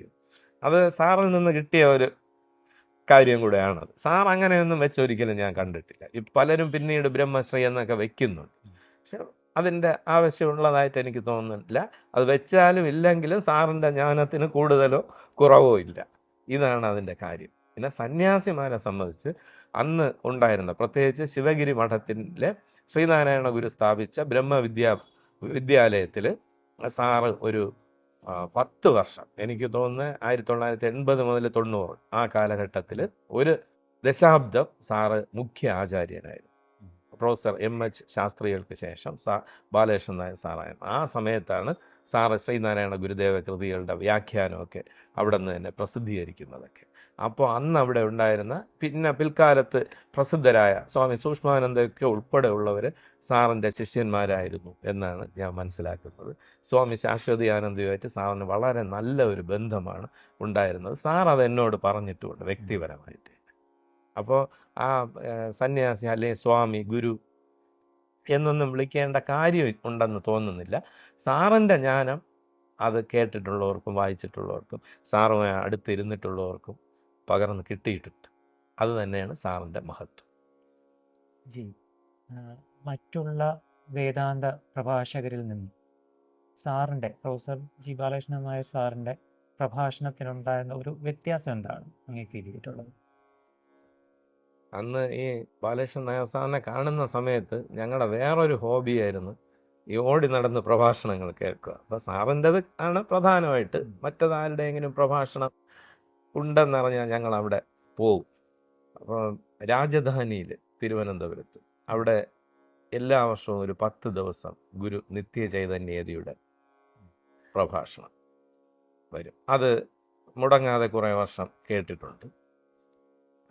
അങ്ങനെ കുറേ പേരുടെ, പിന്നെ സ്വാമി ചിന്മയാനന്ദൻ്റെതൊക്കെ ഓഡിയോ കേട്ടിട്ടുണ്ട്. അല്ലാതെ നേരിട്ട് അന്ന് പ്രഗത്ഭരായിരുന്ന പലരുടെ പ്രഭാഷണങ്ങളും കേട്ടിട്ടുണ്ട്. അതിൽ നിന്ന് വ്യത്യസ്തമായിട്ട് ബാലകൃഷ്ണൻ നായർ സാറിൻ്റെ പ്രഭാഷണത്തിൽ എന്താണ് എന്നുള്ളതാണല്ലോ ചോദ്യം. സാറിനെ സംബന്ധിച്ച് പാണ്ഡിത്യ പ്രകടനം, മറ്റ് സാറിൻ്റെ പ്രഭാഷണം റെക്കോർഡ് ചെയ്ത് അത് വിൽക്കണമെന്നോ, സാറിൻ്റെ പുസ്തകങ്ങൾ വിറ്റ് സാറിന് അതിൻ്റെ കോപ്പിറൈറ്റും അതിൻ്റെ റെമ്യൂണറേഷൻ കിട്ടണം, അങ്ങനെയുള്ള യാതൊരു സ്ഥാപിത താല്പര്യവുമില്ല. എൻ്റെ ഗുരുനാഥൻ ബാലകൃഷ്ണൻ നായർ സാറിനെ സംബന്ധിച്ച് ഈ വേദാന്ത പ്രഭാഷണത്തിൽ ഒരൊറ്റ ലക്ഷ്യമേ ഉള്ളൂ: താൻ എന്താണോ ഗ്രഹിച്ചത് അത് മറ്റുള്ളവരിലേക്ക് ആവുന്നത്ര എത്തിക്കുക എന്നുള്ളത്. അപ്പോൾ സാറിൻ്റെ ഈ ഇൻറ്റൻഷൻ കാരണം, സാറിൻ്റെ ആ ലക്ഷ്യം കാരണം ഇത് കേൾവിക്കാരിൽ വളരെയധികം ആഴത്തിൽ ചെല്ലും. സാറിന് അതാണ്. ഇപ്പം ഞാൻ മറ്റുള്ളവരെ തരം താഴ്ത്തിയോ ഒന്നും പറയുകയല്ല. ഇപ്പം ഗുരു നിത്യ ചൈതന്യതി അദ്ദേഹത്തിൻ്റെ ഗ്രന്ഥങ്ങൾ നമ്മുടെ കയ്യിലുണ്ട്, നമുക്ക് കിട്ടാനുണ്ട്. ഇപ്പോൾ അദ്ദേഹത്തിൻ്റെ പ്രഭാഷണങ്ങൾ കേട്ടവരുണ്ട്, കേൾക്കാനും കഴിയും, ഇനി ഓഡിയോ ഒക്കെ ഉണ്ടാവാം. അവിടെയൊക്കെയുള്ള കാര്യം കുറേയൊക്കെ ഈ പാശ്ചാത്യമായിട്ടുള്ള നടരാജഗുരുവിൻ്റെ റൈറ്റിങ്സിലും അങ്ങനെ തന്നെയാണ്. പാശ്ചാത്യമായിട്ടുള്ള ചിന്തകളുമായിട്ട് കോർത്തിണക്കി. അങ്ങനെ പാടില്ലെന്നല്ല, അതൊരു അക്കാഡമിക് ലെവലിന് വളരെ ഉപയോഗമാണ്. ഒരുപക്ഷെ അത് പാശ്ചാത്യർക്ക് വേണ്ടി ചെയ്തതുമായിരിക്കും. അപ്പോൾ ഞാൻ അവരെ ഒന്നും കുറ്റം പറയുന്നില്ല. അവിടെയൊക്കെ ആ ഗ്രന്ഥങ്ങൾ ഒരുപാട് ഇപ്പോൾ ബെസ്റ്റ് സെല്ലർ ആവുക, അതിലൊക്കെ കുറച്ച് ലക്ഷ്യം ഉണ്ട്. അത് അവരുടെ തെറ്റല്ല. അപ്പോൾ പക്ഷേ സാറിനെ സംബന്ധിച്ച് അങ്ങനെ ഒരു കാര്യമില്ല. തൻ്റെ മുൻപിലിരിക്കുന്നവരിലേക്ക് തനിക്കെന്താണോ, അത് സാർ എപ്പോഴും പറയും, എനിക്ക് ശാന്തി ഏകിയത് ഈ ബ്രഹ്മവിദ്യ, മറ്റുള്ളവർക്ക് കിട്ടും. ഷോപ്പനോവർ, ജർമ്മൻ ഫിലോസഫറായിരുന്ന ഷോപ്പനോവർ പറഞ്ഞതുപോലെ, Upanishad have been the solace of my life, they will be the solace of my death. ഉപനിഷത്തുകൾ എൻ്റെ ജീവിതത്തിന് ആശ്വാസമായി, ഇത് എൻ്റെ മരണത്തിലും ആശ്വാസമാവുമെന്ന് എനിക്ക് ഉറപ്പുണ്ട് എന്ന് ജർമ്മൻ ഫിലോസഫർ 1770 മുതൽ 1860 വരെ ആണ്, 778 മുതൽ 60 വരെ ആണ് അദ്ദേഹത്തിൻ്റെ കാലം എന്നാണ് എൻ്റെ ഓർമ്മ. എന്തായാലും ആ കാലഘട്ടത്തിൽ ജീവിച്ചിരുന്നു. അപ്പോൾ അതുപോലെ ബാലകൃഷ്ണൻ നായർ സാറിനെ സംബന്ധിച്ച് സാറിൻ്റെ ജീവിതത്തിന് വെളിച്ചം നൽകിയത് ഈ ബ്രഹ്മവിദ്യ. അത് മറ്റുള്ളവർക്കും ഉപകാരമാവുമെങ്കിൽ ആകട്ടെ. സാറ് തന്നെ പറയും, കേൾക്കുന്നവർ കേൾക്കട്ടെ, കേൾക്കാത്തവർ വേണ്ട, അതിലും നിർബന്ധമില്ല. അപ്പോൾ ഭഗവത്ഗീതയിൽ പറയും, ഞാൻ ഗ്രഹിച്ചു, എനിക്ക് ശരിയെന്ന് തോന്നിയ ഈ സിദ്ധാന്തം അല്ലെ എന്തെങ്കിലും ഒരു കോൺസെപ്റ്റ്, അത് മറ്റെല്ലാവരും അംഗീകരിക്കണമെന്ന് പറയുന്നത് ആസുരികമാണ്. അതുകൊണ്ട് സാർ അങ്ങനെയൊന്നും ചെയ്യുന്നില്ല, കേൾക്കുന്നവർ കേൾക്കട്ടെ. അതുകൊണ്ട് തന്നെ സാറിൻ്റെ പ്രഭാഷണങ്ങൾക്ക് കൂടുതൽ പരസ്യമോ ഒരു പക്ഷേ വലിയ ആഘോഷിക്കുന്ന പ്രഭാഷണങ്ങളുണ്ട്. പുത്തരിക്കണ്ടത്ത് തന്നെ വലിയ പന്തൽ കെട്ടി നടത്തിയ പ്രഭാഷണങ്ങൾ അവിടെയും ഞാൻ പോയിട്ടുണ്ട്. അങ്ങനെയുള്ള ആൾക്കൂട്ടമോ ഒന്നുമില്ല. ഒരു നിശ്ചിത കേൾവിക്കാർ വരും, അവരത് വ്യക്തമായി ഗ്രഹിക്കും, പോകും. അവൻ പലരും ചോദിച്ചിട്ടുണ്ട്, സാറ് മറ്റ് ഇപ്പോൾ പല ഗുരുക്കന്മാരും ചെയ്യും പോലെയൊക്കെ ചെയ്തിരുന്നുവെങ്കിൽ ഇത് കൂടുതൽ പേരിൽ എത്തില്ലായിരുന്നു. ഇതങ്ങനെ കൂടുതൽ പേരിൽ എത്തുമെന്ന് എനിക്ക് ഒരു വിശ്വാസമില്ല. ഇതങ്ങനത്തെ ഒരു കാര്യമല്ല. കൂടുതൽ പേരിൽ എത്തുന്ന കാര്യങ്ങളുണ്ട്. അപ്പോൾ ഇത് സാറിനും വ്യക്തമായി അറിയാം. ഭഗവത്ഗീത തന്നെ പറയുന്നത്, എന്നെ എന്ന് പറഞ്ഞാൽ ഈ ബ്രഹ്മതത്വത്തെ അന്വേഷിക്കുന്ന ആയിരക്കണക്കിൽ ഒരാൾ ഞാൻ എന്തെന്ന് അറിയാൻ അതിയായി ശ്രമിക്കുന്നു. അങ്ങനെ ശ്രമിക്കുന്ന ആയിരക്കണക്കിന് പേരിൽ ഒരാൾ എന്നെ അറിയും എന്ന് ഭഗവത്ഗീത തന്നെ വ്യക്തമായി പറയുന്നു. അപ്പോൾ ഈ രഹസ്യമൊക്കെ സാറിന് നന്നായിട്ട് അറിയാം. അപ്പോൾ അങ്ങനെയുള്ള നിർബന്ധമൊന്നുമില്ല. സ്വാമി വിവേകാനന്ദൻ പറയുന്നുണ്ട്, ഈ വേദാന്ത പെരുമ്പറ ഘോഷം ഇത് തെരുവുകളിൽ എറിയപ്പെടട്ടെ. ഇതിൽ ഞാൻ പ്രസംഗിക്കുമ്പോൾ ഒരു തീപ്പൊരി ഉള്ള ഒരാളുണ്ടാവും, അയാൾ ഗ്രഹിച്ചാൽ മതി, അയാളുടെ അത് പ്രാവർത്തികമാവുമോ. അപ്പം ഇത് അങ്ങനെയൊന്നും വ്യാപിച്ച് വരുന്ന കാര്യമില്ല. പക്ഷെ നേരെ മറിച്ച് നമ്മൾ ഇന്ന് വ്യാപകമായി ചെയ്യുന്ന മെഡിറ്റേഷൻ, യോഗ, അതിനൊരുപാട് ആളുണ്ട്. അതും ഇതും തമ്മിലൊക്കെയുള്ള വ്യത്യാസം ഞാൻ പറയാം. അതിനൊന്നും കുറച്ച് കാണുകയല്ല. പക്ഷെ ഈ വേദാന്തം നമ്മൾ ശരിക്കും യഥാർത്ഥമായ വേദാന്തം പറയുമ്പോൾ അത് അവിടെ കേൾവിക്കാർ കുറവായിരിക്കും. അപ്പം അതിനൊരു ഉദാഹരണം കൂടെ ഞാൻ ഉദാഹരണമല്ല, നടന്ന സംഭവം. മുൻപ് തിരുമല ഒരു മാധവപിള്ള സ്വാമി ഉണ്ടായിരുന്നു, കേട്ട് കാണും. മാധവപിള്ള സ്വാമിയുടെ ആശ്രമമൊക്കെ ഇപ്പോൾ ഉണ്ട്. ഞങ്ങൾ അവിടെയും പോകുമായിരുന്നു. സ്വാമിയുമായിട്ടും ആ പ്രായത്തിൽ ഞങ്ങൾക്ക് ബന്ധമുണ്ട്. അപ്പം സ്വാമി പറഞ്ഞ ഒരു സംഭവമാണ്. സ്വാമിക്ക് ഒരു 17-18 വയസ്സുള്ളപ്പോൾ ഇവിടെ കാർത്തിക തിരുനാൾ തിയേറ്ററിൽ അന്ന് മഹേഷ് യോഗി, നമ്മൾ ട്രാൻസെൻഡൻ്റൽ മെഡിറ്റേഷൻ്റെ ആചാര്യനായിരുന്ന മഹേഷ് യോഗി അന്ന് അദ്ദേഹം പിന്നീട് സ്വിറ്റ്സർലൻഡിൽ പോയി അവിടെ ആശ്രമമൊക്കെ സ്ഥാപിച്ചു. അന്ന് അത്ര പ്രസിദ്ധനായിരുന്നില്ല. ഈ സ്വാമിജി കാണുമ്പോൾ ഈ മാധവപിള്ള സ്വാമി കാണും. കാർത്തിക തിരുനാൾ തിയേറ്ററിൽ വന്നപ്പോൾ ഈ മാധവപിള്ള സ്വാമിയെ ഒരു പയ്യനാണ് കാണാൻ പോയി. അപ്പം ഇദ്ദേഹം പ്ലാറ്റ്ഫോമിൽ നിന്നിട്ട് പറഞ്ഞു, ഹൂ വാണ്ട്സ് നിർവികൽപ്പ സമാധി, കം ടു ദിസ് പ്ലാറ്റ്ഫോം. സ്വാമി പറഞ്ഞത് ഒരാൾ അനങ്ങിയില്ല. സ്വാമി പറഞ്ഞ നേരെ മറിച്ച് ഇവിടെ ആദ്യം വരുന്നയാൾക്ക് 1 പവൻ തരും എന്നായിരുന്നെങ്കിലോ. അപ്പോൾ ഇതിനങ്ങനെ ആളെ കിട്ടുന്ന ഒരു കാര്യമല്ല ഇത് ഒരിക്കലും. ഇത് ഒരുപാട് പേരെ കൂട്ടി അവരെ എല്ലാവരെയും വേദാന്തിയാക്കി കളയാം എന്നൊന്നും ഭഗവാൻ സ്വയം ഭഗവാൻ കൃഷ്ണസ്തു സ്വയം ഭഗവാൻ എന്നാണ് അല്ലേ. അദ്ദേഹം ഭഗവാൻ നേരിട്ട് ഉപദേശിച്ചതാണ് ഭഗവത്ഗീത അർജുനൻ 18 അധ്യായം. അർജുനൻ അത് പ്രായോഗികമാക്കാൻ കഴിഞ്ഞു.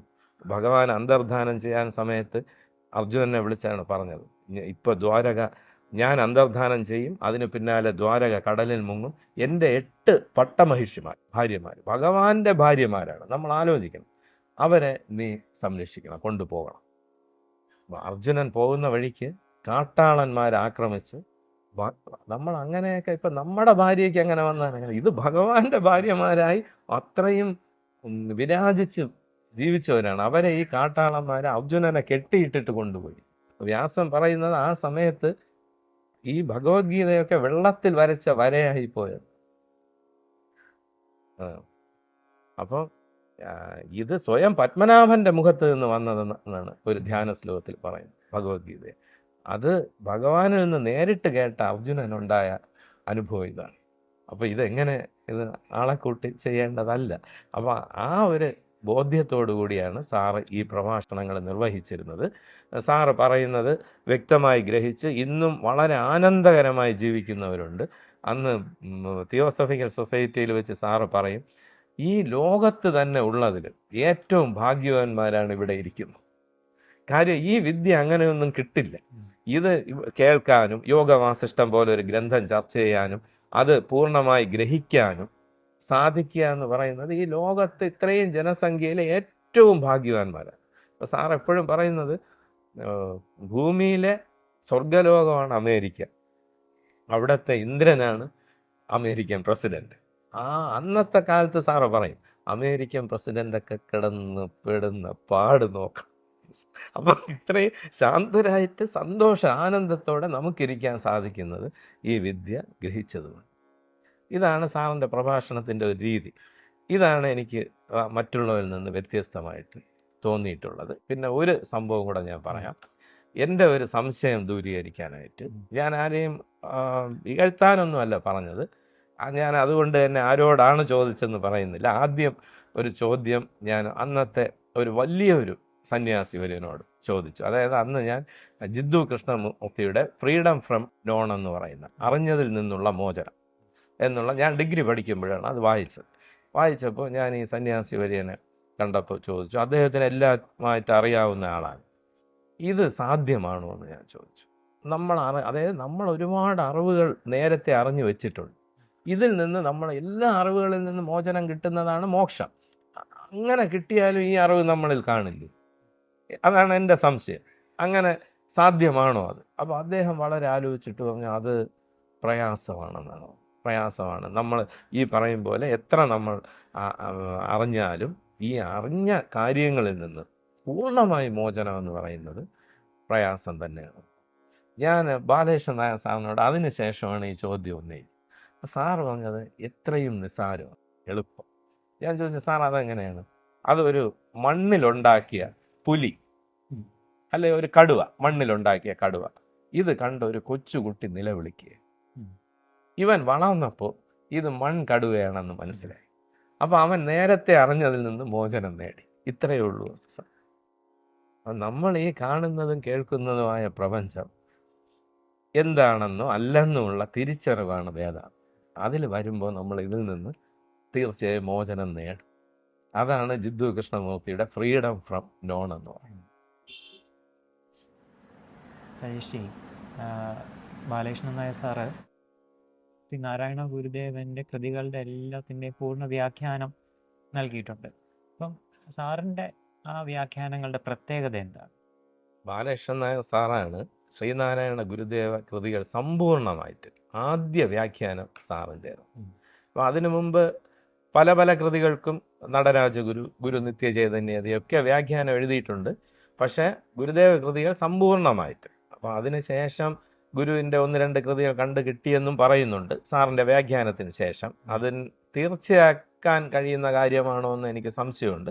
സാറിൻ്റെ അന്ന് കണ്ടു കിട്ടിയ എല്ലാ കൃതികളും സാറ് ഒരു 80-90 കാലഘട്ടത്തിലാണ് സാറ് വ്യാഖ്യാനം നിർവഹിച്ചു. അതാണ് ഞാൻ നേരത്തെ പറഞ്ഞ ശിവഗിരിയിൽ നിന്ന് പ്രസിദ്ധീകരിച്ച ശ്രീനാരായണ ഗംഗ എന്ന് പേരിട്ട് പ്രസിദ്ധീകരിച്ചത്. ഇതിൻ്റെ പ്രത്യേകത ചോദിച്ചാൽ, ഞാനിത് പലരുടെ വ്യാഖ്യാനവും ഞാൻ വായിച്ചിട്ടുണ്ട്. ബാലകൃഷ്ണൻ നായർ സാറിൻ്റെ അതാണ് ആദ്യം വായിച്ചതെങ്കിലും ഞാൻ പിന്നെ തേടിപ്പിടിച്ച് പലരും ഏതാണ്ടൊക്കെ പ്രസിദ്ധമായതെല്ലാ വ്യാഖ്യാനങ്ങളും ഒക്കെ ഞാൻ വായിച്ചിട്ടുണ്ട്. ഈ പ്രഭാഷണത്തിൻ്റെ കാര്യം പോലെ തന്നെ ഈ സാറിൻ്റെ ഗുരുദേവ കൃതികളുടെ മാത്രമല്ല, ഭഗവത്ഗീതയാകട്ടെ, യോഗവാസിഷ്ടത്തിന് എഴുതിയ വ്യാഖ്യാനം, ഇതൊക്കെ വായിക്കുമ്പോൾ സാറിന് ഒരു ലക്ഷ്യമേ ഉള്ളൂ, ഇത് വായിക്കുന്നയാൾക്ക് ഇത് പൂർണ്ണമായി ഗ്രഹിക്കാൻ കഴിയണം. അതാണ് ആദ്യമായി പറയാം. മറ്റൊന്ന്, മറ്റ് വ്യാഖ്യാനങ്ങളിൽ കാണാത്ത സൂക്ഷ്മമായ, സട്ടിൽ എന്നൊക്കെ നമുക്ക് പറയാം, സൂക്ഷ്മമായ ചില കാര്യങ്ങൾ സാറ് നിരീക്ഷിച്ചിട്ടുണ്ട്. അതിനൊരു ഉദാഹരണം ശ്രീനാരായണ ഗുരുവിൻ്റെ പ്രൗഢഗംഭീരമായ സംസ്കൃത കൃതിയാണ് ദർശനമാല. ഞാനിപ്പോൾ അത് ശ്രീനാരായണ ഗുരു ഇൻ്റർനാഷണൽ സ്റ്റഡി സെൻറ്റർ ചെമ്പഴന്തി സർക്കാരിൻ്റെയാണ്, അവിടെ ഞാൻ അതിൻ്റെ ക്ലാസ് എടുത്തുകൊണ്ടിരിക്കുക ദർശനമാലയുടെ. അപ്പോൾ ഈ ദർശനമാലയുടെ ഒരു പ്രത്യേകത എന്ന് പറഞ്ഞാൽ, ഭഗവത്ഗീതയ്ക്ക് ശേഷം വിവിധ ദർശനങ്ങളെ ക്രോഡീകരിച്ച് സിന്തസൈസ് ചെയ്തു ആദ്യമായിട്ട് ഇറങ്ങിയ സംസ്കൃതത്തിലെ ഗ്രന്ഥമാണ്. അത് ഭഗവത്ഗീതയ്ക്ക് ശേഷം ആദ്യ ഗ്രന്ഥം ഭഗവത്ഗീത, അതിനുശേഷം ഈ നിലവിലുള്ള വിവിധ ദർശനങ്ങളെ ക്രോഡീകരിക്കുന്നതിന് ഇതുപോലൊരു ശ്രമം പോലും ഉണ്ടായിട്ടില്ല. അപ്പം അതിന് കാരണം ശ്രീനാരായണ ഗുരുദേവൻ്റെ ശിഷ്യനായിരുന്ന വിദ്യാനന്ദ സ്വാമി ഗുരുദേവനോട് ആവശ്യപ്പെട്ടു എന്നാണ് പറയുന്നത്. ഇങ്ങനെ ഒരു സംസ്കൃതത്തിൽ വേദാന്തത്തിൻ്റെ വിവിധ വശങ്ങൾ ചർച്ച ചെയ്യുന്ന വിവിധ ദർശനങ്ങളെ കൂട്ടിയിണക്കി ഒരു കൃതിയുടെ ആവശ്യമുണ്ട്, അത് ബ്രഹ്മവിദ്യാലയത്തിലെ വിദ്യാർത്ഥികൾക്ക് ഉപകരിക്കും. അങ്ങനെ ഗുരുദേവൻ എഴുതിയവൻ. അതിന് ഈ വിദ്യാനന്ദ സ്വാമികൾ തന്നെ ഒരു വ്യാഖ്യാനം എഴുതി.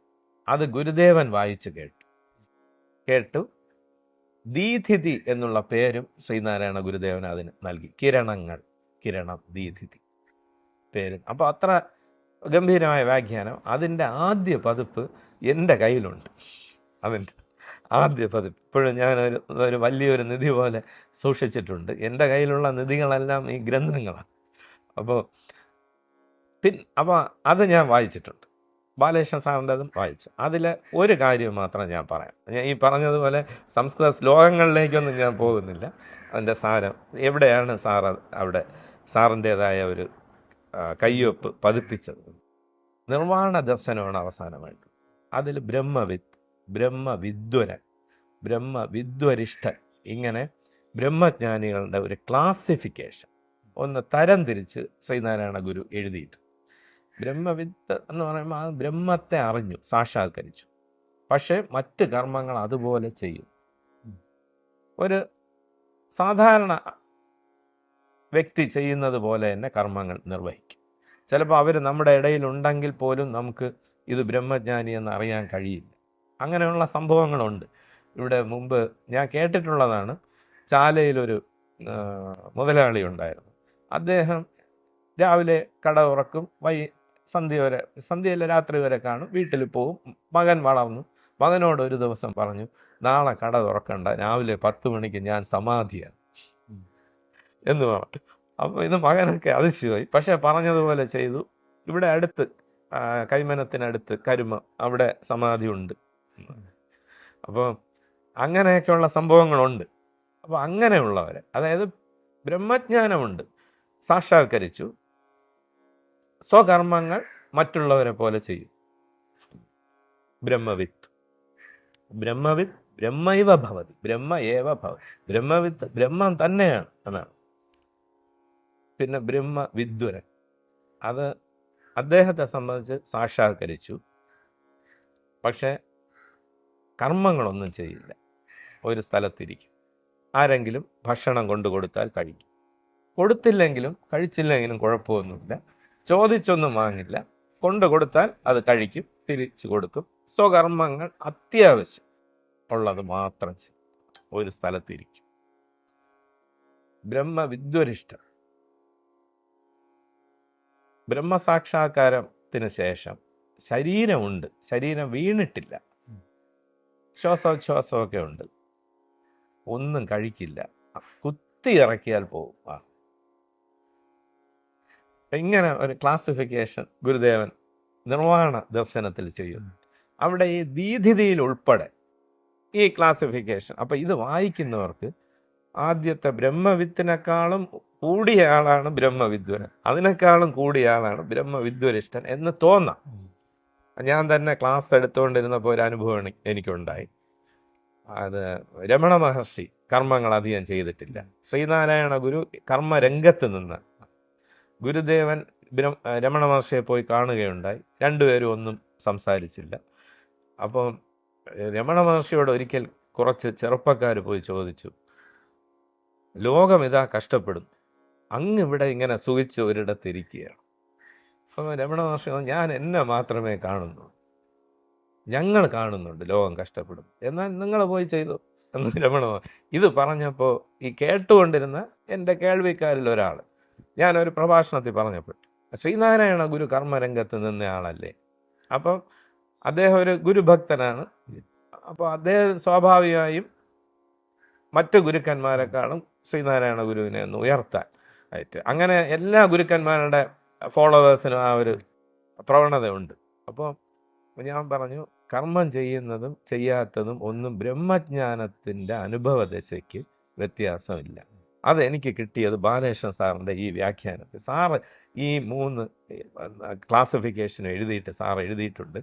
ഇത് ഉപാധി ഭേദം അനുസരിച്ചാണ് ഈ തരം തിരിവ്. എന്ന് വെച്ചാൽ ശരീരത്തിന്, ഒരാളുടെ ശരീരം കർമ്മം ചെയ്യുന്നു, മറ്റേയാളുടെ കർമ്മം കുറവ്, മറ്റേയാൾക്ക് തീരെയില്ല. ആ ഉപാധിക്കുള്ള വ്യത്യാസം അനുസരിച്ചാണ് ഗുരുദേവൻ ഇങ്ങനെ ദർശനമാലയിൽ തരം തിരിച്ച് പറഞ്ഞിരിക്കുന്നത്. അല്ലാതെ അവരുടെ ബ്രഹ്മാനുഭവത്തിന് വ്യത്യാസമില്ല. ഇത് എഴുതിയത് ബാലകൃഷ്ണൻ നായർ സാർ മാത്രമേ. ഒരു വേദാന്ത വിദ്യാർത്ഥിയെ സംബന്ധിച്ച് ഇതല്ലേ പ്രധാനം. അപ്പം ഇത് എഴുതാതെ ഉള്ള വ്യാഖ്യാനത്തെക്കുറിച്ച് എന്താണ് അത് പറയാൻ സാധിക്കുക?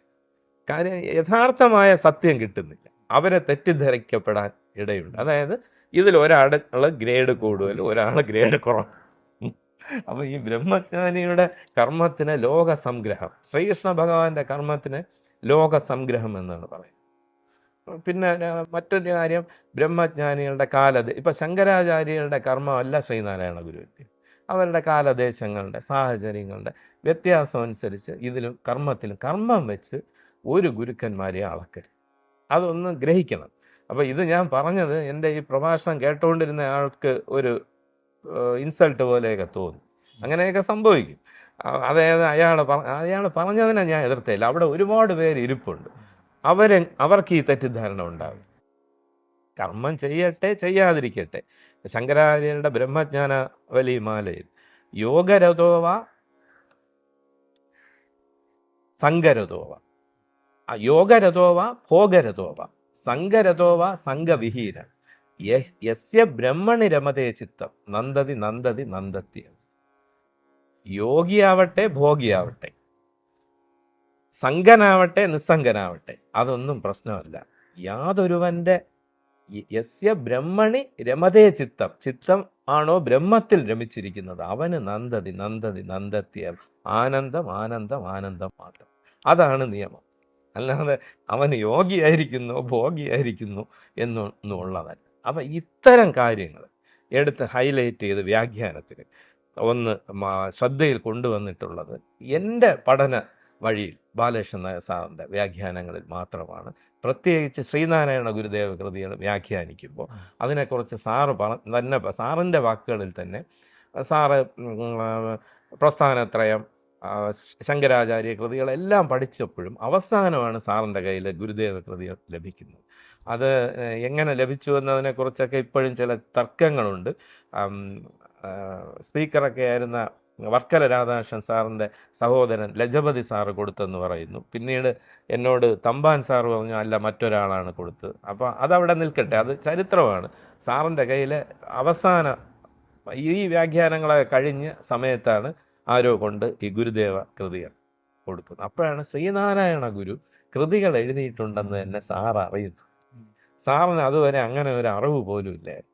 മുഴുവൻ വായിച്ചു. അപ്പോൾ സാറ് പറഞ്ഞത് വേദാന്ത സംബന്ധമായി ഉണ്ടായിരുന്ന ചില സംശയങ്ങൾ പൂർണ്ണമായും ദൂരീകരിക്കാൻ സാധിച്ചത് ഗുരുദേവ കൃതികൾ കൂടി പഠിച്ചു കഴിഞ്ഞപ്പോൾ. പിന്നെയാണ് സാർ അതിന് വ്യാഖ്യാനം എഴുതിയത്. അതിന് സാറ് എന്നോട് നേരിട്ട് പ്രഭാഷണത്തിലല്ല നേരിട്ട് പറഞ്ഞിട്ടുള്ള ഒരു ഉദാഹരണം ഞാൻ പറയാം. ആത്മോപദേശ ശതകത്തിലെ ഒരു ശ്ലോകം: ഉലകവും ഉള്ളതുമായി കലർന്നു നിൽക്കും, നില വലുതായൊരു നീതികേടിതത്രേ, അറുതിയിടാൻ അരുതാത് അവാങ്മനോഗോചരം, ഇതിലെങ്ങു ചരിച്ചിടും പ്രമാണം. ഇതിൻ്റെ അർത്ഥം എന്ന് വെച്ചാൽ, ഉലകം എന്ന് പറയുന്ന പ്രപഞ്ചം, ഉള്ളത് ബ്രഹ്മസത്യം. അപ്പം പ്രപഞ്ചം അജ്ഞാനമാണ്, ഇരുട്ടാണ്. ഉള്ളത് വെളിച്ചമാണ്, ബ്രഹ്മം, പ്രകാശം. പ്രകാശം എന്ന് വെച്ചാൽ നമ്മൾ പറയുന്ന ഈ വെളിച്ചം എന്ന അർത്ഥത്തിലല്ല വേദാന്തത്തിൽ, സ്വയം ഉണ്ടെന്ന് അറിയുക, അതിനെയാണ് പ്രകാശം. അപ്പം അങ്ങനെ സ്വയം അറിയാൻ കഴിയാത്തത് ജഡം, അതാണ് ഉലകം. അപ്പം ഇരുളും വെളിച്ചവും തമ്മിൽ ചേരൂ? ഒരിക്കലും ചേരില്ല. അതൊരു സാധാരണ യുക്തിയാണ്. പക്ഷെ ഇവിടെ അങ്ങനെ നിൽക്കുന്നത് കാണും. ഉലകവും ഉള്ളതുമായി കലർന്നു നിൽക്കും, ഈ നില വലുതായൊരു നീതികേടിതത്രേ. നീതികേടെന്ന് വെച്ചാൽ ഇല്ലോജിക്കൽ, ലോജിക്കല്ല, അത് യുക്തിഹീനമാണ്. അറുതിയിടാൻ അരുതാത, ഈ നീതികേടിന് ഒരു അറുതി ഉണ്ടാക്കാൻ നോക്കിയാൽ കഴിയില്ല. അരുതാത് അവാങ്മനോഗോചരം, വാക്കിനും മനസ്സിനും നേരിട്ടുള്ള പ്രത്യക്ഷമായി ഗോചരമല്ലാത്തത്. ഇതിലെങ്ങു ചരിച്ചിടും പ്രമാണം. പ്രമാണം എന്ന് പറഞ്ഞാൽ എപ്പിസ്റ്റിമോളജി എന്ന് നമ്മൾ ഇംഗ്ലീഷിൽ പറയും, മീൻസ് ഓഫ് ഗെറ്റിംഗ് നോളജ്, നമുക്ക് അറിവ് കിട്ടുന്ന വഴി. ഇപ്പോൾ ഫ്രഞ്ച് റാഷണലിസ്റ്റ് ഡെക്കാർട്ടെ അവർ പറയുന്നത്, ഫ്രാൻസിലെ യുക്തിവാദികൾ, ഇന്ത്യയിൽ അങ്ങനെ റാഷണലിസം ഇല്ല കേട്ടോ, അത് ഞാൻ പറയാം. ഫ്രഞ്ച് റാഷണലിസ്റ്റായ ഡെക്കാർട്ടെയാണ് അതിൻ്റെ ഫാദർ ഓഫ് മോഡേൺ ഫിലോസഫി. അദ്ദേഹം പറയുന്നത് മീൻസ് ഓഫ് ഗെറ്റിംഗ് നോളജ്, നമുക്ക് അറിവ് കിട്ടുന്നത് യുക്തിചിന്ത, റീസണിങ് വഴിയാണ്. പക്ഷേ ബ്രിട്ടീഷ് എംപരിസിസ്റ്റ്, അതാണ് ഇന്ത്യയിൽ വന്ന യുക്തിവാദം. അതായത് അനുഭവ പ്രാമാണ്യവാദികൾ എന്ന് നമുക്ക് മലയാളത്തിൽ പറയാം. ജോൺ ലോക്കാണ് അതിൻ്റെ ആദ്യത്തെ ആൾ. ജോൺ ലോക്ക് അവർ പറയുന്നത് മീൻസ് ഓഫ് ഗെറ്റിംഗ് നോളജ്, അതായത് പ്രമാണം ആയിട്ട് നമുക്ക് അറിവ് കിട്ടുന്ന മാർഗം സെൻസ് ഓർഗൻസ് ആണ്. അപ്പോൾ ഇതാണ് ഈ രണ്ട് സ്കൂളും തമ്മിലുള്ള വ്യത്യാസം. അപ്പം നമ്മൾ ഉപനിഷത്തിലേക്കും അദ്വൈത വേദാന്തം തന്നെ എടുത്താൽ, അതിൻ്റെ എപിസ്റ്റിമോളജി എടുത്താൽ പ്രത്യക്ഷം, ഇത് വെർബൽ ടെസ്റ്റിമണി ആണ്, അതാണ് ശ്രുതി എന്ന് നമ്മൾ പറയുന്നത്. കേട്ട് ഇപ്പം പ്രമാണം, ഉപനിഷത്ത് പ്രമാണമാണ്. ഉപനിഷത്ത് വാക്യങ്ങൾ, മഹാവാക്യം, നമ്മൾ പറയുന്ന പ്രജ്ഞാനം ബ്രഹ്മ, അഹം ബ്രഹ്മാസ്മി, തത്വമസി, അയമാത്മാ ബ്രഹ്മ, അത് നമുക്ക് വിശദമായി പറയാം ഇതിൽ. അപ്പോൾ ഈ വാക്യങ്ങൾ ഗുരു പറഞ്ഞു കൊടുക്കുന്നു, അത് ശ്രുതി കേൾക്കുന്നു, പിന്നീട് ശിഷ്യൻ മനനം ചെയ്ത് അത് ഉറപ്പിക്കുന്നു. അപ്പോൾ അങ്ങനെ നമുക്ക് കിട്ടാം. അപ്പം പക്ഷേ ഇവിടെ ഉപനിഷത്ത് തന്നെ പറയുന്നു, ഈ ബ്രഹ്മമെന്ന് പറയുന്നത് യഥോ വാചോ നിവർത്തന്തേ അപ്രാപ്യ മനസാ സഹ. എവിടെയാണോ വാക്കുകളോ അതുപോലെ മനസ്സും ചെന്ന് മടങ്ങുന്നത്, മനസ്സിനോ വാക്കിനോ ഈ ബ്രഹ്മത്തെ പ്രാപിക്കാൻ കഴിയില്ല. അതുകൊണ്ടാണ് ഇതൊരു സാധനയിലൂടെ പറ്റില്ല എന്ന് പറയുന്നത്. സാധന ചെയ്യുന്നത് നമ്മുടെ ഉപാധി, ടൂളിലൂടെ. ഇപ്പം എനിക്കൊരു പേനയുണ്ട്, എൻ്റെ ടൂളാണ്, ഉപകരണമാണ്. ഈ പേന എനിക്കറിയാം, ഞാൻ ഈ പേന കൊണ്ട് ഒരു ഗ്രന്ഥം എഴുതി. പേനയുടെ പേര് വയ്ക്കുമോ ഗ്രന്ഥം എഴുതി? എൻ്റെ പേരല്ലേ വയ്ക്കൂ. അതുപോലെ ഈ ശരീരവും മനസ്സും ബുദ്ധിയും പ്രാണനും എൻ്റെ ഉപാധിയാണ്. എനിക്കതിനെ അറിയാം, അതിനെ ഉപയോഗിക്കാം. അതിനൊന്നും എന്നെ അറിയാനോ ഉപയോഗിക്കാനോ കഴിയില്ല. അപ്പോൾ ഈ ശ്രുതി കേൾവി ചെവിയിലൂടെയാണല്ലോ. അവിടെയാണ് ഗുരു പറഞ്ഞത്, ഈ സത്യത്തെ അറിയാൻ ഇതിലെങ്ങ് ചരിച്ചിടും, ഈ പ്രമാണങ്ങളൊന്നും പ്രാപ്തമല്ല, ചരിച്ചിടും പ്രമാണം. ഈ ഒരു കാര്യം ശ്രീനാരായണ ഗുരു മാത്രമേ പറഞ്ഞിട്ടു എന്ന് ബാലകൃഷ്ണൻ നായർ സാറിൻ്റെ പഠന വഴി ഇങ്ങനെ ഈ രീതി. ഇപ്പോൾ ശങ്കരാചാര്യ സ്വാമികൾ ഉപനിഷത്ത് പ്രസ്ഥാനത്രയത്തിന് ഭാഷ്യം എഴുതിക്കൊണ്ടാണ് അദ്വൈതം സ്ഥാപിച്ചത്. സ്വാമി രാമതീർത്ഥൻ പറഞ്ഞത്, ശങ്കരാചാര്യ ചെയ്ത തെറ്റ് ഈ സ്വന്തം സത്തയെ സ്ഥാപിക്കാൻ പ്രമാണങ്ങളെ ഉദ്ധരിച്ചു, അമിതമായി ഉദ്ധരിച്ചു. ഗുരുവും ഉദ്ധരിച്ചിട്ടുണ്ട്, ഉപനിഷദ് യുക്തി രഹസ്യമോർത്തിടയണം എന്നൊക്കെ ശ്രീനാരായണ ഗുരുവും ഈ ബ്രഹ്മവിദ്യാ പഞ്ചയത്തിൽ മുഴുവൻ മഹാവാക്യങ്ങൾ ഉദ്ധരിച്ചിട്ടുണ്ട്. പക്ഷേ ഗുരു കൂടുതലും സ്വന്തം സത്തയാണ്. ഇപ്പം ശങ്കരാചാര്യ സ്വാമിയുടെ ബ്രഹ്മസൂത്രത്തിന് വ്യാഖ്യാനം ഭാഷ്യം എഴുതിയപ്പോൾ ശ്രീനാരായണ ഗുരു ഭാഷ്യങ്ങൾ എഴുതിയില്ല, സ്വതന്ത്രമായിട്ട് വേദാന്ത സൂത്രം. സ്വാമി രാമതീർത്ഥൻ പറയുന്ന കരതലാമലകം പോലെ, ഉള്ളം കയ്യിലെ നെല്ലിക്ക പോലെ ഇരിക്കുന്നത് സ്വയം പറഞ്ഞാൽ പോലും. ഈ ഒരു രീതി ബാലകൃഷ്ണൻ സാറിനോട്, സാറും വ്യാഖ്യാനങ്ങളിലൂടെയാണ് പറഞ്ഞതെങ്കിലും സാറിൻ്റെ മൗലികമായ തനതായ ഒരു രീതി അത് പ്രധാനമായും ശ്രീനാരായണ ഗുരുദേവ കൃതികളുടെ. ഇപ്പം ഞാൻ 2 ഉദാഹരണം പറഞ്ഞല്ലോ, ദർശനമാലയും ഇതും. പിന്നെ അതുപോലെ സ്ഥിതിഗതി പോലെ വിരോധിയായ ഒന്ന് ഒരു വസ്തു സ്ഥിതി ചെയ്യുമ്പോൾ ഗതിയില്ല, ചലനമില്ല, ചലിക്കുമ്പോൾ സ്ഥിതിയില്ല. അപ്പോൾ ഇത് റിലേറ്റീവേ പറയാൻ പറ്റൂ. ഇതൊക്കെ ഈ യുക്തിയൊക്കെ വേദാന്തത്തിൽ ഗുരുദേവൻ മാത്രമേ പറഞ്ഞിട്ടുള്ളൂ എന്ന് ബാലകൃഷ്ണൻ നായർ സാറ് എന്നോട് നേരിട്ട് പറഞ്ഞു. അപ്പോൾ ഇതൊക്കെയാണ് സാറിൻ്റെ ഗുരുദേവ കൃതികളുടെ വ്യാഖ്യാനത്തിൻ്റെ പ്രത്യേകം. ഇത് ആർക്കും എളുപ്പം ഗ്രഹിക്കാം. സാറിൻ്റെ ഈ വ്യാഖ്യാനം വായിച്ചാൽ ഈ സത്യം അറിയാൻ കഴിയും. അപ്പം നിങ്ങളുടെ ലക്ഷ്യം വേദാന്ത സത്യം അറിയുകയാണോ? എനിക്ക് പറയാനുള്ളത് ബാലകൃഷ്ണൻ നായർ സാറിൻ്റെ വ്യാഖ്യാനം വായിക്കും. ശ്രീ ബാലകൃഷ്ണൻ നായർ സാറിൻ്റെ ആത്മീയ ഗുരു ആരായിരുന്നു എന്നറിയാൻ താല്പര്യമുണ്ട്. അതോടൊപ്പം തന്നെ ഒരു ചോദ്യം കൂട്ടിച്ചേർത്ത് ചോദിക്കുകയാണ്. അപ്പം സാറ് ആർക്കെങ്കിലും ദീക്ഷ കൊടുത്തതായിട്ടോ അല്ലെങ്കിൽ സാറിൻ്റെ ശിഷ്യന്മാരായിട്ട് ആരെങ്കിലും ഉള്ളതായിട്ട് അറിയാമോ? അതോ അങ്ങേക്ക് തന്നെ സാറ് ദീക്ഷ നൽകിയിട്ടുണ്ടോ? ഇതെല്ലാം അറിയാൻ താല്പര്യം. ഇതൊരു വളരെ പ്രാധാന്യമുള്ള ഒരു ചോദ്യമാണ്. പലർക്കും ഈ കാര്യങ്ങളിലൊക്കെ സംശയവുമുണ്ട്. സാറിൻ്റെ ബാലകൃഷ്ണൻ നായർ സാറിൻ്റെ ആത്മീയ ഗുരു ആരാണ്? സാറിന് അങ്ങനെ ഒരു ആത്മീയ ഗുരു ഉള്ളതായിട്ട് എനിക്കറിയില്ല, സാറ് പറഞ്ഞിട്ടില്ല. പക്ഷേ സാറ് പറയുന്ന ഒരു ഗുരുവുണ്ട്. ഒരു ആളെ സാറ് ആത്മീയ ഗുരുവായിട്ട് അംഗീകരിച്ചിട്ടുണ്ട്. അത് ഞാൻ ആദ്യം പറഞ്ഞത് ആത്മീയ ഗുരുവായി ഉള്ളതായി പറഞ്ഞിട്ടില്ല. അതിന് കാരണം ഇപ്പോൾ പാരമ്പര്യ രീതിയിൽ ഗുരു ശിഷ്യ ബന്ധം, ആ ഒരു ഗുരു ശിഷ്യനെ, ഇപ്പം ഉപനിഷത്ത് എന്നതിൻ്റെ അർത്ഥം തന്നെ ഒരു ബാഹ്യാർത്ഥം അടുത്ത് സമീപത്തിരുന്ന്, ഗുരുവിൻ്റെ സമീപത്തിരുന്ന് ശിഷ്യൻ ഗ്രഹിക്കുന്നു. അങ്ങനെ ചെവിയിൽ ഒരു മന്ത്രം അല്ലെങ്കിൽ ഒരു ഉപദേശം കൊടുക്കുന്നു. അങ്ങനെ അതിനെ ഇനിഷ്യേഷൻ, ദീക്ഷ എന്നാണ് പറയുന്നത്. ആ രീതിയിൽ ആണ് ഒരു ഗുരുവിൻ്റെ ശിഷ്യനാകുന്നത്. ആ രീതിയിൽ സാർ ആരുടെയും ശിഷ്യനായിട്ടില്ല. എന്നാൽ സാറ് തന്നെ സമ്മതിച്ച് എഴുതിയിട്ടുള്ള ഒരു ആത്മീയ ഗുരു സാറിനുണ്ട്. അത് സാറിൻ്റെ മകനാണ്. അരവിന്ദൻ എന്നു പേരായ ഒരു മകൻ സാറിനുണ്ടായിരുന്നു. 7ാം വയസ്സിൽ ഈ കുട്ടി മരിച്ചു. സാറ് ആ സമയത്ത് മഹർഷി അരവിന്ദ ഘോഷിൻ്റെ കൃതികൾ പഠിച്ചുകൊണ്ടിരിക്കുന്ന സമയത്താണ് ഈ കുട്ടി ജനിക്കുന്നത്. സാറ് സ്വാഭാവികമായിട്ടും അരവിന്ദൻ എന്ന് പേര് കൊടുത്തു. സാറ് പറയുന്ന അതൊക്കെ നിയോഗമെന്നാണ്, വിധിയുടെ നിയോഗം. അപ്പോൾ ഈ കുട്ടി സാറ് ഞാൻ നേരത്തെ പറഞ്ഞു, ഭഗവത്ഗീത ശിവാരവിന്ദ വ്യാഖ്യാനത്തിൻ്റെ ആദ്യം സാറ് പബ്ലിഷ് ചെയ്തതിൽ ആദ്യം ഈ സംഭവം സാർ എഴുതിയിട്ടാണ് തുടങ്ങുന്നത്, ഒരു ഗുരുസ്മരണ എന്നുള്ള രീതിയിൽ. അപ്പോൾ ഈ കുട്ടിക്ക് ആദ്യം മുതലേ ഒരു വ്യത്യസ്തനായ കുട്ടിയായിരുന്നു. അപ്പോൾ മറ്റുള്ള കുട്ടികളോടൊക്കെ നിങ്ങൾക്ക് ആരെയാണ് ഇഷ്ടമെന്ന് ചോദിക്കുമ്പോൾ അച്ഛനെയാണ്, അമ്മയാണ്. അപ്പോൾ ഈ കുട്ടി പറയും എനിക്ക് ഈ ലോകത്തെ ഏറ്റവും ഇഷ്ടം ഈശ്വരനെയാണ്. ഒരിക്കൽ വാഴപ്പഴം കണ്ടപ്പോൾ കുട്ടി പറഞ്ഞു, വാഴ കുലച്ചൻ, അമ്മേ ഈ വാഴ മരിക്കുമ്പോഴും അത് മറ്റുള്ളവർക്ക് മധുരം നൽകിയാണ് മരിക്കും. അപ്പോൾ ഒരാൾ ഒരു ആത്മജ്ഞാനം നേടുമ്പോൾ ഭൗതികമായതെല്ലാം ത്യജിക്കുക, മറ്റുള്ളവർക്ക് മധുരം പകരുക. ഈശാവാസി ഉപനിഷത്ത് പറയുന്ന തേന ത്യക്തേന ഭുഞ്ചിത, ത്യജിച്ചാലേ ഭുജിക്കാൻ കഴിയും. അതാണ് ഈ കുട്ടി വാഴപ്പഴത്തിലൂടെ പറഞ്ഞത്. അത്രയും വലിയൊരു തത്വമാണ് അത്. ഈ കുട്ടിയെ ഒരിക്കൽ പാമ്പ് കടിച്ചു. പക്ഷെ കുട്ടി ആരോടും പറഞ്ഞില്ല, വന്ന് കിടന്നുറങ്ങി. ഉണർന്നപ്പോൾ കുട്ടി ചോദിക്കുന്നു, അമ്മ പാമ്പ് കടിച്ചാൽ നമ്മൾ മരിക്കുമോ? ഇല്ല, ഭഗവാന്റെ കഴുത്തിൽ ആഭരണമല്ലേ, നമ്മൾ മരിക്കില്ല. അപ്പോൾ നിന്നെ നോക്കിയപ്പോൾ പാടുണ്ട്, വിഷഹാരിയെ കണ്ട് വിഷം ഇറക്കിയെന്നാണ് പറയുന്നത്. കുട്ടി രക്ഷപ്പെട്ടു.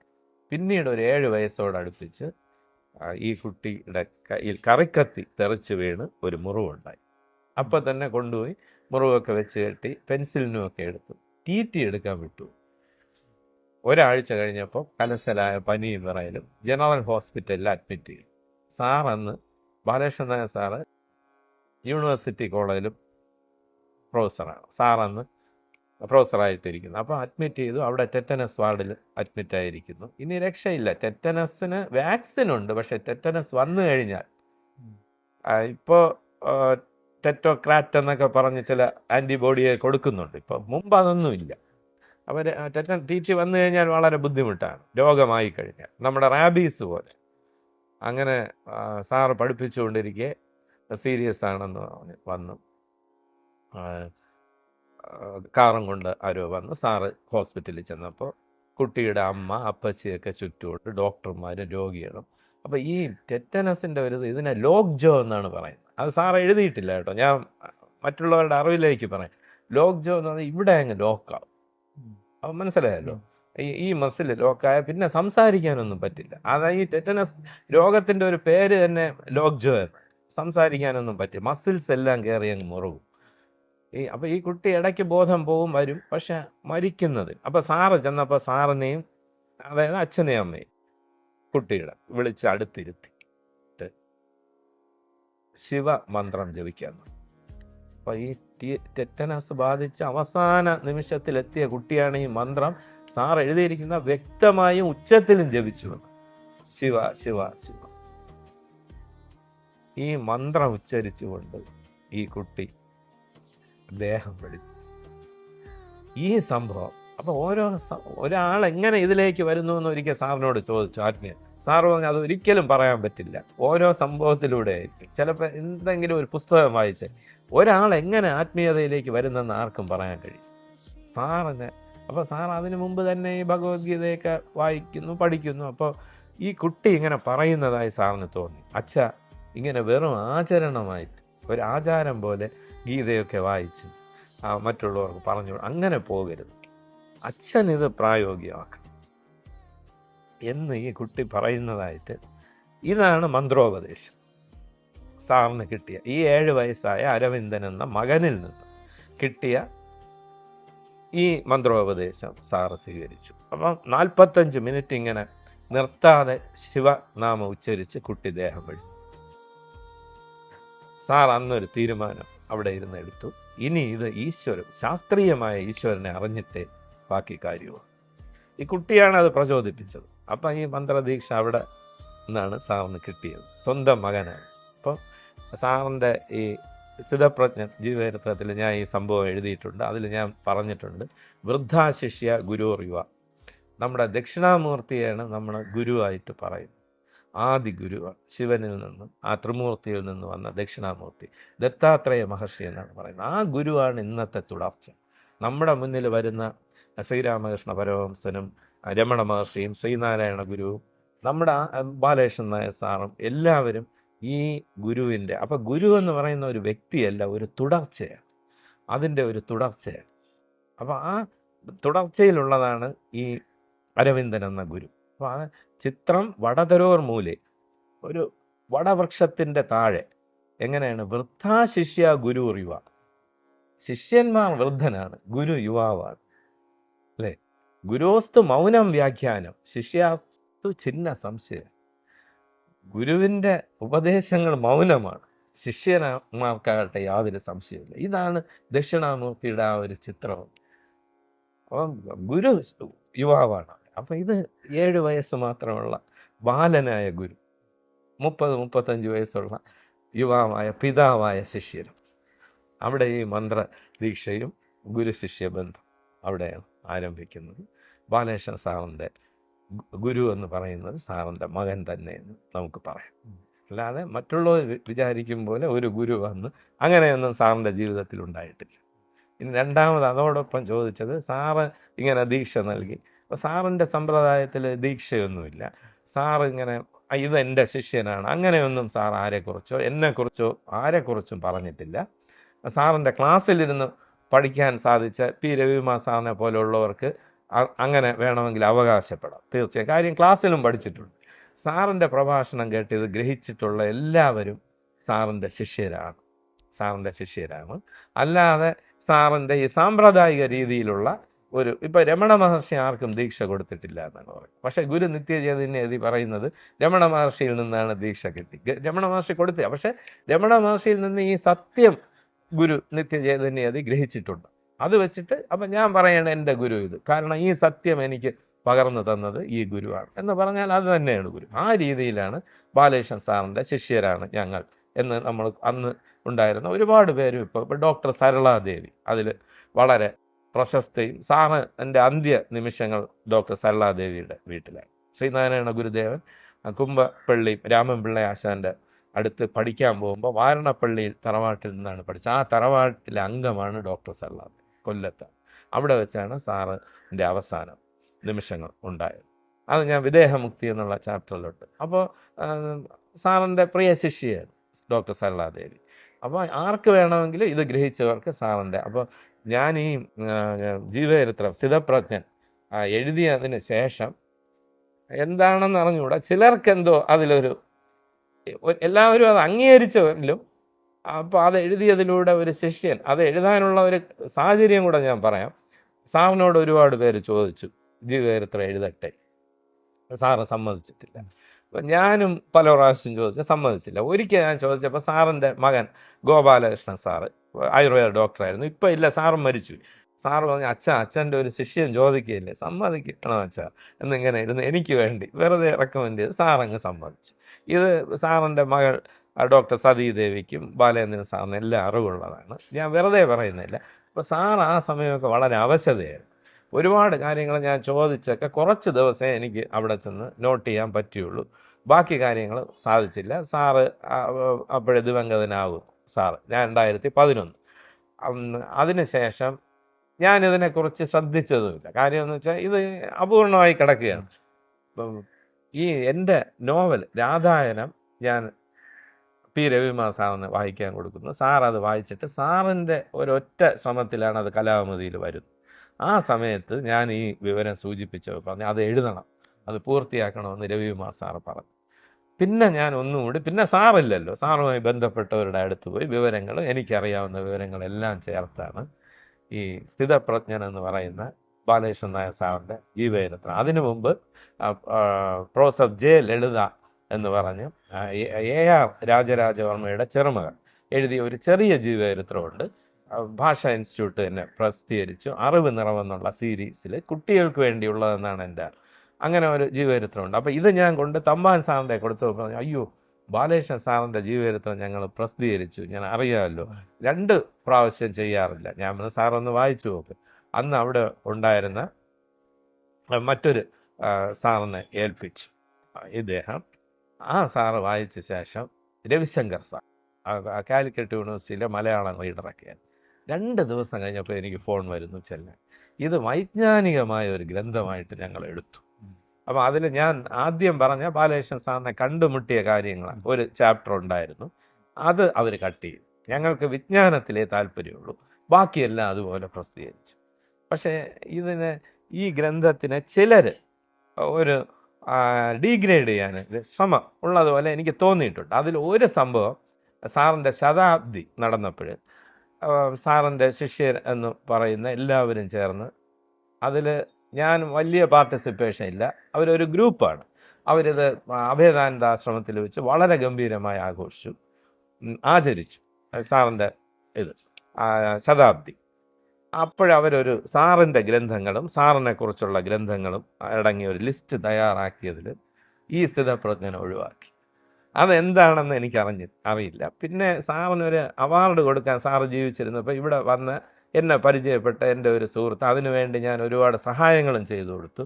അയാളൊരു സ്പീച്ചിൽ, ഇപ്പോൾ ചിലർ ജീവചരിത്രമൊക്കെ എഴുതി സാറിൻ്റെ ഔദ്യോഗിക ശിഷ്യന്മാരായിട്ടുണ്ട്, ഒഫീഷ്യൽ ശിഷ്യന്മാർ എന്ന് പറഞ്ഞ് ആക്ഷേപിച്ചു. അത് മറ്റൊരാൾ കണ്ടിട്ട് എനിക്ക് ഇത് വീഡിയോ അയച്ചു തന്നു. അപ്പോൾ ഇപ്പോൾ സാറിന് ശിഷ്യന്മാരുണ്ടോ എന്ന് ചോദിച്ചത് കൊണ്ടാണ്. അങ്ങനെ സാറിന് ഒഫീഷ്യൽ ശിഷ്യന്മാരൊന്നുമില്ല, എനിക്ക് അങ്ങനെയുള്ള അവകാശവാദവുമില്ല സാറിൻ്റെ. ഞാൻ സാറിൻ്റെ പ്രഭാഷണം കേൾക്കുകയും സാറിൻ്റെ വ്യാഖ്യാനങ്ങൾ വായിക്കുകയും, പിന്നെ എനിക്കുണ്ടായ ഒരു ഭാഗ്യം സാറിൻ്റെ അടുത്തിരുന്ന ഒരുപാട് സംശയങ്ങൾ ദൂരീകരിക്കാൻ. അതിന് ഒരു നിമിത്തമായത് എൻ്റെ ഒരു അമ്മാവൻ വകയിൽ പേട്ടയിൽ സാറിൻ്റെ വീടിൻ്റെ അടുത്തുണ്ട്. സാറിൻ്റെ മകളും ആ അമ്മാവൻ്റെ വീട്ടുകാരും ഒക്കെ വളരെ അടുപ്പമാണ്. അവിടെ ഞാൻ പോകുമ്പോഴൊക്കെ സാറിനെ കാണാനും പോയി സാറിൻ്റെ അടുത്തിരുന്ന് ഒരുപാട് സംശയങ്ങൾ. ഒരിക്കൽ സാറിൻ്റെ മകളുടെ സാന്നിധ്യത്തിൽ തന്നെ സാറ് എന്നോട്, ഞാനപ്പോൾ വാസിഷ്ടം എന്നാണ് എന്നെ വിളിക്കുന്നത്. കാരണമെന്ന് പറഞ്ഞാൽ ആ സമയത്ത് ഞാൻ വികാസ് ഭവനിൽ വർക്ക് ചെയ്യുമ്പോൾ എൻ്റെ സുഹൃത്ത് സന്തോഷ് സാറിൻ്റെ ശിഷ്യനാണ്. ഭഗവത്ഗീത ക്ലാസ് എല്ലാ ശനിയാഴ്ചയും ഹനുമാൻ ക്ഷേത്രം PMGയിൽ വികാസ് ഭവൻ്റെ മുന്നിലെ ഹനുമാൻ ക്ഷേത്രത്തിൽ വെച്ച് അവിടെ വരുന്ന സ്ത്രീകളാണ്, നിയമസഭയിലും വികാസ് ഭവനിലുള്ള സ്ത്രീകൾക്ക് പറഞ്ഞു കൊടുക്കും. അപ്പോൾ ഈ സന്തോഷിന് ട്രാൻസ്ഫർ ആയി പോയപ്പോൾ എന്നോട് പറയാൻ പറഞ്ഞു. ഞാൻ പ്രഭാഷണമൊന്നും ചെയ്യില്ല, 2007 അല്ല അത് ഞാൻ പോകുന്ന അവർക്ക് പിന്നെ ക്ലാസ് ഇല്ലാതെ പോകും ശനിയാഴ്ച. ഞാൻ സാറിനോട് ചോദിച്ചിട്ട് പറയാം. സാറിനോട് ചോദിച്ചപ്പോൾ പറഞ്ഞു, ഗീതയൊക്കെ ഒരുപാട് പേര് പഠിപ്പിക്കുന്നുണ്ട്, വാസിഷ്ടം എടുക്കാൻ സാറാണ് എന്നോട് പറഞ്ഞത്. കാര്യം ഞാൻ ആദ്യം ഗ്രഹിച്ചത് അതാണെന്ന് സാറിനാണ്. അപ്പോൾ സാറ് വാസിഷ്ടം എന്നാണ് വിളിക്കുന്നത്. ഒരിക്കൽ സാറ് ഇങ്ങനെ, സാറിൻ്റെ മകളും ഉണ്ടായിരുന്നു, ഇങ്ങനെ പറഞ്ഞു, രാജേഷിന് ഈ സത്യം സ്വാഭാവികമായി തെളിയും. ഈ ഒരു അനുഗ്രഹം എൻ്റെ ഗുരുനാഥനിൽ നിന്ന് എനിക്ക് നേരിട്ട്, അതൊരു ദീക്ഷയായിട്ടാണ് ഞാൻ കരുതുന്നത്. അപ്പോൾ ഇതാണ് എനിക്ക് സാറുമായിട്ടുള്ള. അപ്പോൾ ഇതുപോലെ സാറിൻ്റെ ആയിട്ട് അടുപ്പമുള്ള ഒരുപാട്, സാറിനേക്കാളും വയസ്സുള്ളവരും സാറിൻ്റെ ശിഷ്യരായിരിക്കാം ഒരുപാട് പേരുണ്ട്. ഇതാണ് സാറും എന്ന ബാലകൃഷ്ണൻ നായർ സാർ എന്ന ഗുരുവും ശിഷ്യന്മാരും തമ്മിലുള്ള ബന്ധം. ഇത്രയും. രാജേഷ്, വേദാന്തം എന്നും അദ്വൈത വേദാന്തം എന്നും കേട്ടിട്ടുണ്ട്. ഇവ രണ്ടും ഒന്നാണോ, അല്ലെങ്കിൽ ഇവ തമ്മിലുള്ള ബന്ധം എന്താണ്? അത് വൈജ്ഞാനികമായിട്ടൊരു നല്ല ചോദ്യമാണ്. പലർക്കും ഇത് അറിഞ്ഞുകൂടാ, ഇതിനെക്കുറിച്ച് സംശയങ്ങളുമുണ്ട്. ബാലകൃഷ്ണൻ നായർ സാറിനെ കുറിച്ച് ഉള്ള ഈ ഒരു സംവാദത്തിൽ തീർച്ചയായിട്ടും പറയേണ്ട ഒരു വിഷയം തന്നെ. നമ്മൾക്ക് അതിൽ കുറച്ച് കാര്യങ്ങൾ നമ്മൾ പറയേണ്ടി വരും, നമ്മൾ അറിയേണ്ടതായിട്ടുണ്ട്. ഇത് ഈ ചോദ്യത്തിൻ്റെ ഡയറക്റ്റായിട്ടുള്ള ഉത്തരത്തിൽ വരുന്നതിന് മുമ്പ് അത് അറിഞ്ഞാലേ ഇത് നമുക്ക് പറയാൻ പറ്റും. ഈ വേദം എന്ന് നമ്മളെല്ലാവരും കേട്ടിട്ടുണ്ട്. നമുക്ക് 4 വേദങ്ങളുണ്ട്: ഋഗ്, യജുസ്, സാമ, അഥർവം, അല്ലേ? അപ്പോൾ ഈ വേദം എന്ന വാക്കിൻ്റെ അർത്ഥം അറിവ് എന്നാണ്, വേദം. അപ്പം ഈ 4 വേദങ്ങളെയും, അപ്പം ഈ വേദാന്തം എന്ന വാക്കിൻ്റെ അർത്ഥത്തിലേക്കാണ് ആദ്യം വരുന്നത്, പറയുന്നത്.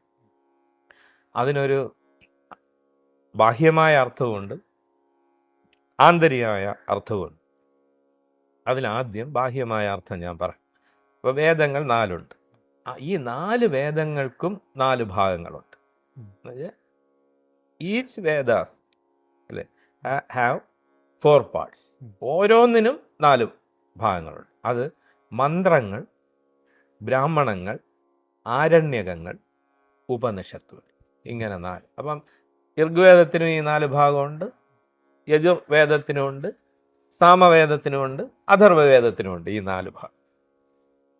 അതിൽ ഈ മന്ത്രങ്ങളിനെന്ന് പറഞ്ഞാൽ, അപ്പം വേദത്തിൻ്റെ നമുക്കറിയാം, വേദകാലഘട്ടം നമ്മൾ BC 1500 അതിന് മുമ്പേ ഉണ്ടെന്നും പറയുന്നു. അത് തൊട്ടാണ് നമ്മൾ പറയുന്നത്. ആ കാലഘട്ടത്തിൽ ഒരുപാട് ഗോഡ്സ് ഉണ്ട്, ദൈവങ്ങൾ.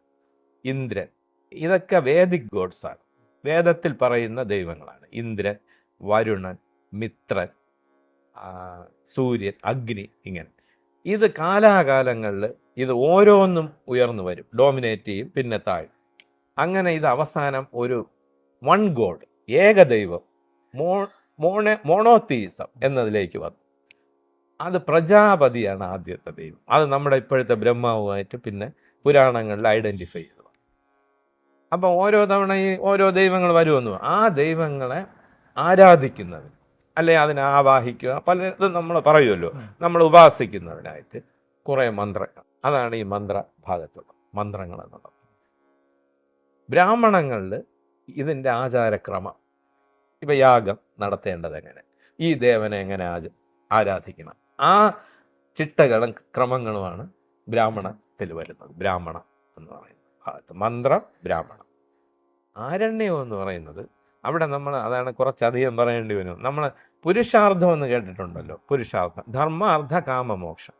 ഇത് വന്നിരിക്കുന്നത് ഒരു വ്യക്തിയെ 4ആയിട്ട് തിരിക്കുകയാണ്. ആദ്യം ഒരു വ്യക്തിയിൽ ബുദ്ധി, മനസ്സ്, ശരീരം, ആത്മാവ്, ഇങ്ങനെ 4 കാര്യങ്ങളുണ്ട്. അപ്പം ബുദ്ധി തൃപ്തമാവണമെങ്കിൽ ധർമ്മമേത്, അധർമ്മ ഏത് എന്ന് തരംതിരിച്ചറിഞ്ഞാലേ ബുദ്ധിയുടെ, നമ്മുടെ ബുദ്ധിയുടെ എപ്പോഴും നല്ലത് ഏത്, ചീത്തയാണ്, അത് നന്മയാണോ, ഇതാണോ ശരി, ഇതാണോ തെറ്റ്, ഇങ്ങനെയല്ലേ ബുദ്ധി പ്രവർത്തിക്കുന്നത്. അപ്പം അത് തൃപ്തമാവണമെങ്കിൽ ധർമാധർമ്മങ്ങൾ നമ്മൾ എല്ലാം വിദ്യ അഭ്യസിക്കണം. അതിനാണ് ആദ്യത്തെ വിദ്യാഭ്യാസ കാലം ബ്രഹ്മചര്യം, 25 വയസ്സ് വരെ. ഇത് ഒരുമിച്ചാണ്, ഈ ആശ്രമങ്ങൾ, പുരുഷാർത്ഥം എല്ലാം ഒരുമിച്ചാണ് വരുന്നത്. അപ്പോൾ ആദ്യത്തെ 25 വയസ്സ് വരെ ഒരു വ്യക്തി ബ്രഹ്മചര്യം അഭ്യസിച്ച് ഈ ധർമാധർമ്മങ്ങളെക്കുറിച്ച് വിദ്യ അഭ്യസിക്കുക. അതോടുകൂടി ബുദ്ധി തൃപ്തമായി. പിന്നെ ശരീരം തൃപ്തമാവണം, മനസ്സ്. ശരീരം തൃപ്തമാവണമെങ്കിൽ നല്ല പുഷ്ടി വേണം, കാമം തൃപ്തമാവണം. അത് മനസ്സും ശരീരവും തൃപ്തമാവണമെങ്കിൽ കാമം സാറ്റിസ്ഫൈ ചെയ്യണം, തൃപ്തമാവണം. ഇതിന് ധനവും അല്ലേ ഉം. ഒരു പാർട്ട്ണർ കൂടിയേ തീരും. അതാണ് ഗൃഹസ്ഥം. അപ്പോൾ പുരുഷാർത്ഥം എന്താണ്? ധർമ്മ, അർത്ഥം, പണം വേണം, കാമവും വേണം. പുരുഷൻ സ്ത്രീയെയും സ്ത്രീ പുരുഷനെയും വിവാഹം ചെയ്യും. അതാണ് രണ്ടാമത് പറയുന്ന ഗൃഹസ്ഥാശ്രമം. അന്ന് അവർ 50 വയസ്സാകുമ്പോൾ, ഇന്നിപ്പം 55 56 പെൻഷൻ പ്രായം, 57 പോരാ 65 വേണമെന്ന് സമരമാണ്. അന്ന് അവർ 50 ആവുമ്പോൾ അതിന് ചക്രവർത്തി ആവട്ടെ, അടുത്ത തലമുറ. അപ്പം 25 വയസ്സ് വിദ്യാഭ്യാസം കഴിഞ്ഞ ഒരു തലമുറ ഗൃഹസ്ഥത്തിലേക്ക് വരാൻ തയ്യാറായി കഴിയും. അവരെ ഭരണം വരെ ഏൽപ്പിച്ച്, അതൊരു വെറും സേവകനാകട്ടെ രാജാവാകട്ടെ. ഇവിടുത്തെ അപ്പം Indian philosophy is not a view of life but a way of life. ഇതൊരു ജീവിതചര്യയാണ്. അപ്പം അവർ അടുത്ത തലമുറ ഏൽപ്പിച്ചിട്ട് അവർ വനത്തിലേക്ക് പോകും. എന്തിനാണ്? ഇനി ഒന്നുകൂടി തൃപ്തമാവണം ആത്മാവ് തൃപ്തമാവുന്നത് മോക്ഷത്തിലൂടെയാണ്, ആത്മജ്ഞാനം. അതിനു വേണ്ടിയാണ് വനത്തിലേക്ക് പോകുന്നത്. വനത്തിൽ വെച്ച് അവരാദ്യം അനുഷ്ഠിക്കേണ്ട ചില കാര്യങ്ങളുണ്ട്. അതാണ് ആരണ്യകം എന്നുള്ള ഭാഗത്ത്. അതിൽ അവസാന ഭാഗമാണ് ഉപനിഷത്തുകൾ. അതിലാണ് ബ്രഹ്മവിദ്യ, ജ്ഞാനം വരുന്നത്. അപ്പോൾ വേദങ്ങൾ, ആ വേദത്തിൻ്റെ 4 ഭാഗം, അതിൽ അവസാന ഭാഗം ഉപനിഷത്ത്, അന്തം എന്ന അർത്ഥത്തിലാണ് ബാഹ്യമായ അർത്ഥം വേദാന്തം. വേദത്തിൻ്റെ അന്തം, അവസാന ഭാഗം, പോർഷൻസ് ഓഫ് വേദാസ് എന്നുള്ളതാണ് ബാഹ്യമായ അർത്ഥം. ആന്തരികമായ അർത്ഥം, വേദം എന്ന് പറഞ്ഞാൽ അർത്ഥം എന്താണ്? അറിവ് എന്നുള്ള അർത്ഥം. വേദം അറിവിൻ്റെ അവസാനം. ഇത് കഴിഞ്ഞ് ഇനി ഒരു അറിവില്ല. യാതൊന്നറിഞ്ഞാൽ ഇനി ഒന്നും അറിയണ്ടയോ? ഇപ്പം സ്വർണത്തിലുണ്ടാക്കിയ കമ്മൽ, മാല, വള, വിവിധ ആഭരണങ്ങൾ, അതെല്ലാം സ്വർണം എന്നൊരു കാര്യമാണ്. ഇത് ആ സ്വർണത്തെ അറിഞ്ഞാൽ ഇതെല്ലാം അറിഞ്ഞു കഴിഞ്ഞു. അപ്പോൾ ഇത് എല്ലാമായി നിൽക്കുന്നത് എന്താണ്? അതിൻ്റെ സത്ത അറിഞ്ഞാൽ ഇനി ഒന്നും അറിയണ്ടയോ? ആ അറിവിനെ തരുന്നതാണ് വേദാന്തം. ആ അർത്ഥത്തിലാണ് അത് തരുന്നത് ഉപനിഷത്തുകൾ. ഇതാണ് വേദാന്തം. അപ്പോൾ ഈ ഉപനിഷത്ത് എന്ന വാക്കിൻ്റെ അർത്ഥം, അതിനും ബാഹ്യവും ആന്തരികമായിട്ട് അർത്ഥമുണ്ട്. ബാഹ്യമാണ് ഉപനിഷത്ത്, അതായത് ഏറ്റവും സമീപത്ത് ഇരുന്ന് ഗ്രഹിക്കുന്നത്. അപ്പം ഗുരുവിൻ്റെ സമീപത്തിരുന്ന് ഗ്രഹിക്കുന്ന വിദ്യ. ആന്തരികമായിട്ട് നമ്മുടെ ഏറ്റവും അടുത്തിരിക്കുന്ന സത്യം സമീപത്തിൽ. അപ്പോൾ ഉപനിഷത്തിൻ്റെ അർത്ഥമായല്ലോ. ഈ ഉപനിഷത്തുകളെ ശ്രുതി എന്നാണ് പറയുന്നത്. ശ്രുതിയും സ്മൃതിയും ഉണ്ട്, അറിയാമല്ലോ.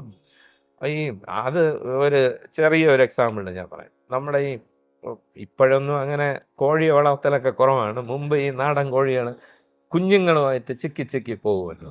അപ്പോൾ പരുന്തിനെ കണ്ടാൽ ഇതൊരു ശബ്ദം പുറപ്പെടുവിക്കും. അതാണ് ശ്രുതി. അപ്പം ഈ കുഞ്ഞുങ്ങളുടെ ഉള്ളിൽ പരുന്തിൻ്റെ സ്മൃതി ഉണ്ടാവും. ഇവർ ചിറകിനടിയിൽ. ഈ ഗുരുവാക്യം കേട്ടാൽ കഴിഞ്ഞാൽ എന്ത് കണ്ടാലും ഏത് കണ്ടാലും ഈ സ്മൃതിയിലേക്ക് വരണം. അപ്പം ശ്രുതി പ്രസ്ഥാനത്തിലുള്ളതാണ് ഉപനിഷത്ത്. സ്മൃതിയാണ് ബ്രഹ്മസൂത്രവും ഭഗവത്ഗീതയും. അപ്പം ഇത് മൂന്നും ചേർന്ന ടെക്സ്റ്റാണ്. മൂന്നും ചേർന്നതിനെയാണ് പ്രസ്ഥാനത്രയം എന്ന് പറയുന്നത്. മൂന്നെന്ന് വെച്ചാൽ എല്ലാ ഉപനിഷത്തുകൾ ഒരുപാട് തർക്കമുണ്ട്. 1108 എന്ന് പറയുന്നുണ്ട്, 1008ഓളം ഉണ്ടെന്ന് പറയുന്നു. പ്രധാനപ്പെട്ട 108 ഉപനിഷത്തുണ്ടെന്ന് പറയുന്നു. അതിൽ പരമപ്രധാനം ദശോപനിഷത്തുകളാണ്. കാരണം ശങ്കരാചാര്യർ ഭാഷ്യം എഴുതിയത് 10 ഉപനിഷത്ത്. അത് ഈശാവാസ്യം, കേനോപനിഷത്ത്, മുണ്ടകം, മാണ്ഡൂക്യം, ഐതരേയം, പ്രശ്നോപനിഷത്ത്, മാണ്ഡൂക്യോപനിഷത്ത്, ബൃഹദാരണ്യകോപനിഷത്ത്, ഛാന്തോഗ്യോപനിഷത്ത്, എല്ലാം വന്നില്ലല്ലേ? ഈശം, കേനം, പ്രശ്നം, കഠോപനിഷത്ത്, ഇങ്ങനെ 10 ഉപനിഷത്ത്. അതിൽ ഈ ഈശാവാസ്യം ആരണ്യകത്തിലാണ് വരുന്നതെന്ന് പറയുന്നത്. ഉപനിഷത്ത് ഭാഗത്തല്ല, അതിന് തൊട്ടു മുമ്പുള്ള. അതുകൊണ്ട് അതിന് ആദ്യം എന്ന് പറയുന്നു കുറച്ച്. പക്ഷെ ആദ്യ വേദം ഋഗ്വേദത്തിൻ്റെ ഉപനിഷത്താണ് ഐതരേയ ഉപനിഷത്ത്. അതുകൊണ്ട് അതാണ് ആദ്യമെന്നും പറയുന്നു. അങ്ങനെയൊക്കെ തർക്കങ്ങളുണ്ട് ഇതിൽ. എന്തായാലും ഈ ദശോപനിഷത്തുകൾക്ക് ശങ്കരാചാര്യർ ഭാഷ്യം എഴുതിയതോടുകൂടി ഈ 10 ഉപനിഷത്തും പ്രാധാന്യം ഏറിയതായി. അപ്പം ദശോപനിഷത്തുകൾ ബാദരായണൻ എന്ന് പറയുന്നത് വ്യാസനുമായി ഐഡന്റിഫൈ ചെയ്ത് പറയുന്നത്. ഇപ്പം മഹാഭാരതത്തിൽ കൃഷ്ണദ്വൈപായനൻ എന്നുള്ള പേരാണ്. കാരണം ഒരേ സമയം 2 അവതാരവുമാണ്, കൃഷ്ണനും വ്യാസൻ ദ്വൈ ആയിട്ട് 2 ശരീരത്തിൽ ഒരേ സമയം.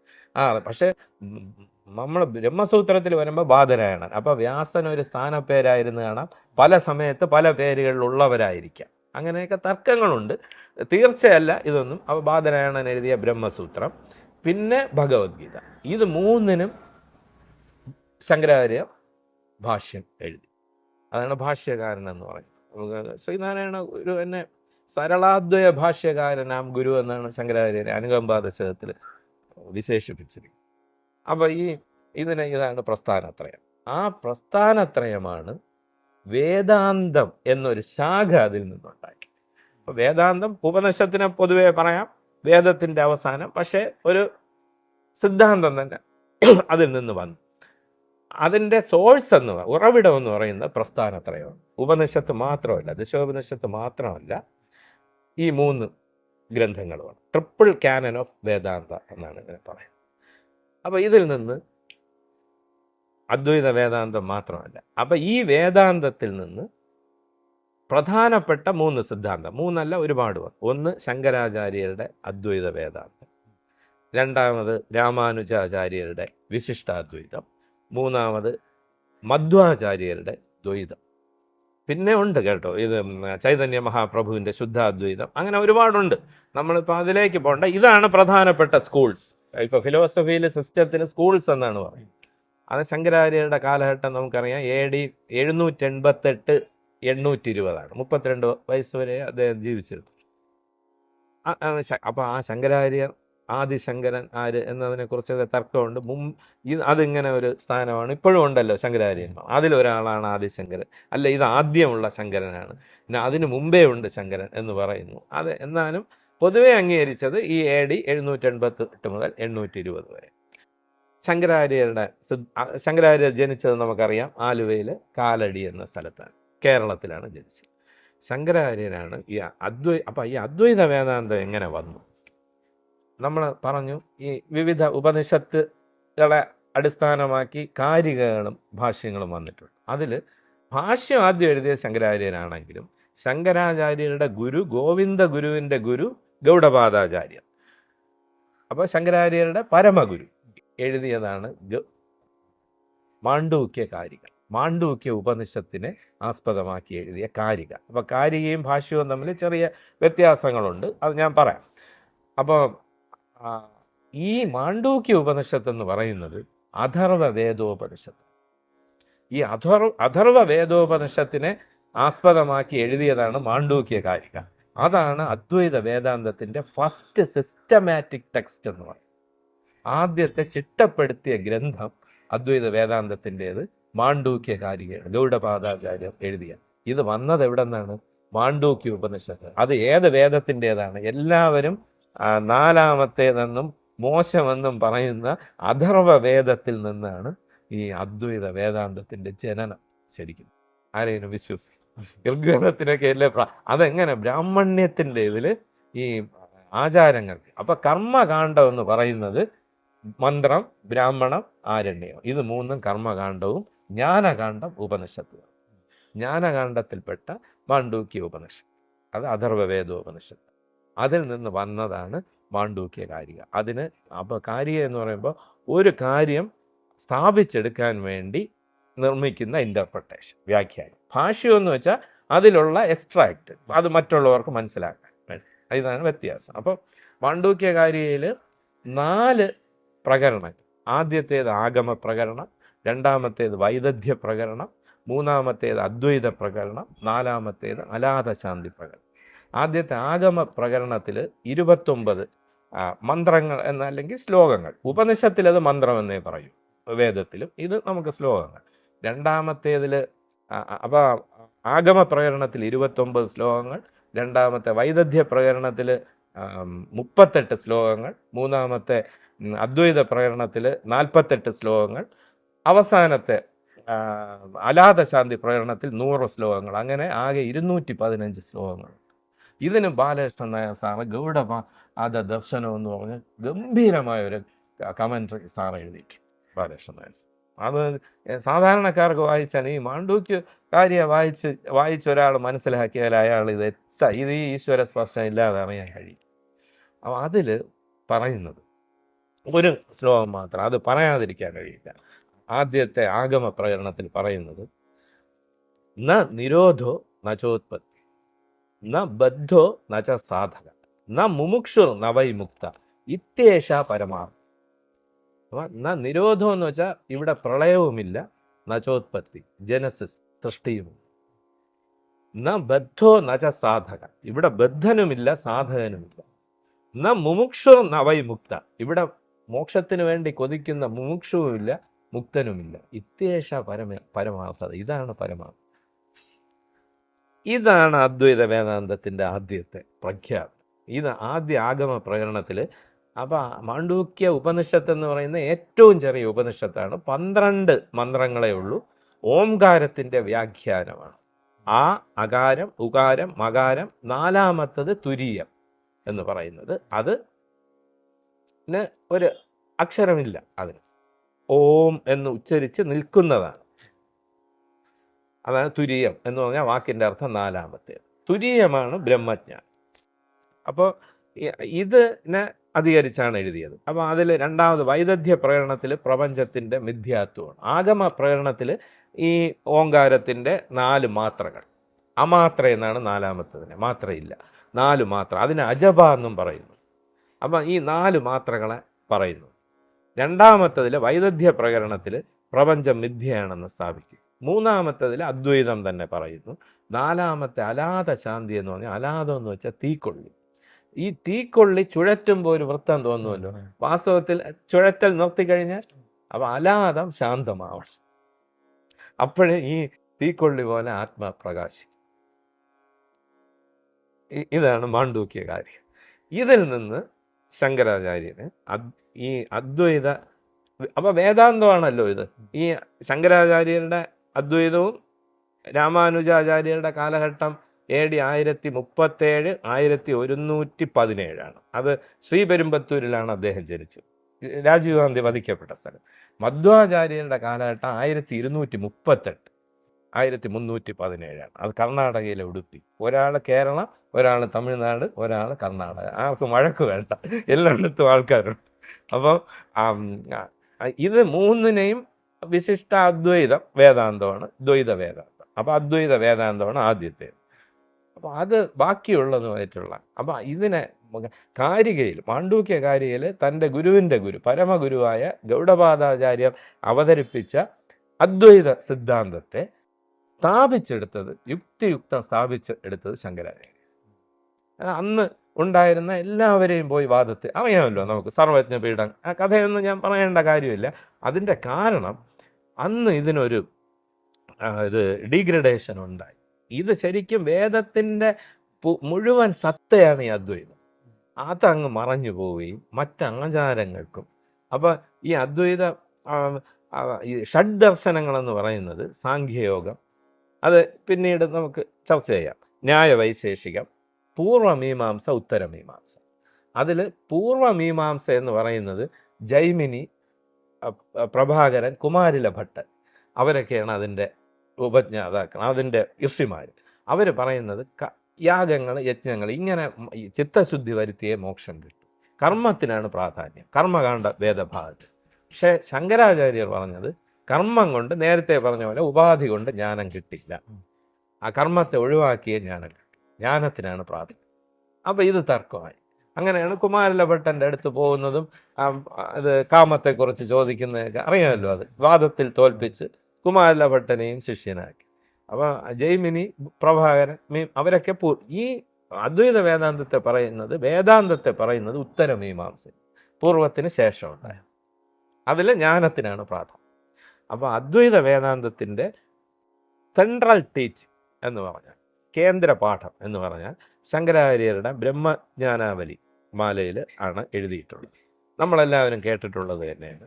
ബ്രഹ്മസത്യം ജഗന്മിഥ്യം, ജീവോ ബ്രഹ്മൈവ നാപര, അനേന വേദ്യം സച്ഛാസ്ത്രം, ഇത് വേദാന്ത ഡിംഡിമ. ഇതിൻ്റെ അർത്ഥം ബ്രഹ്മം മാത്രമാണ് സത്യം.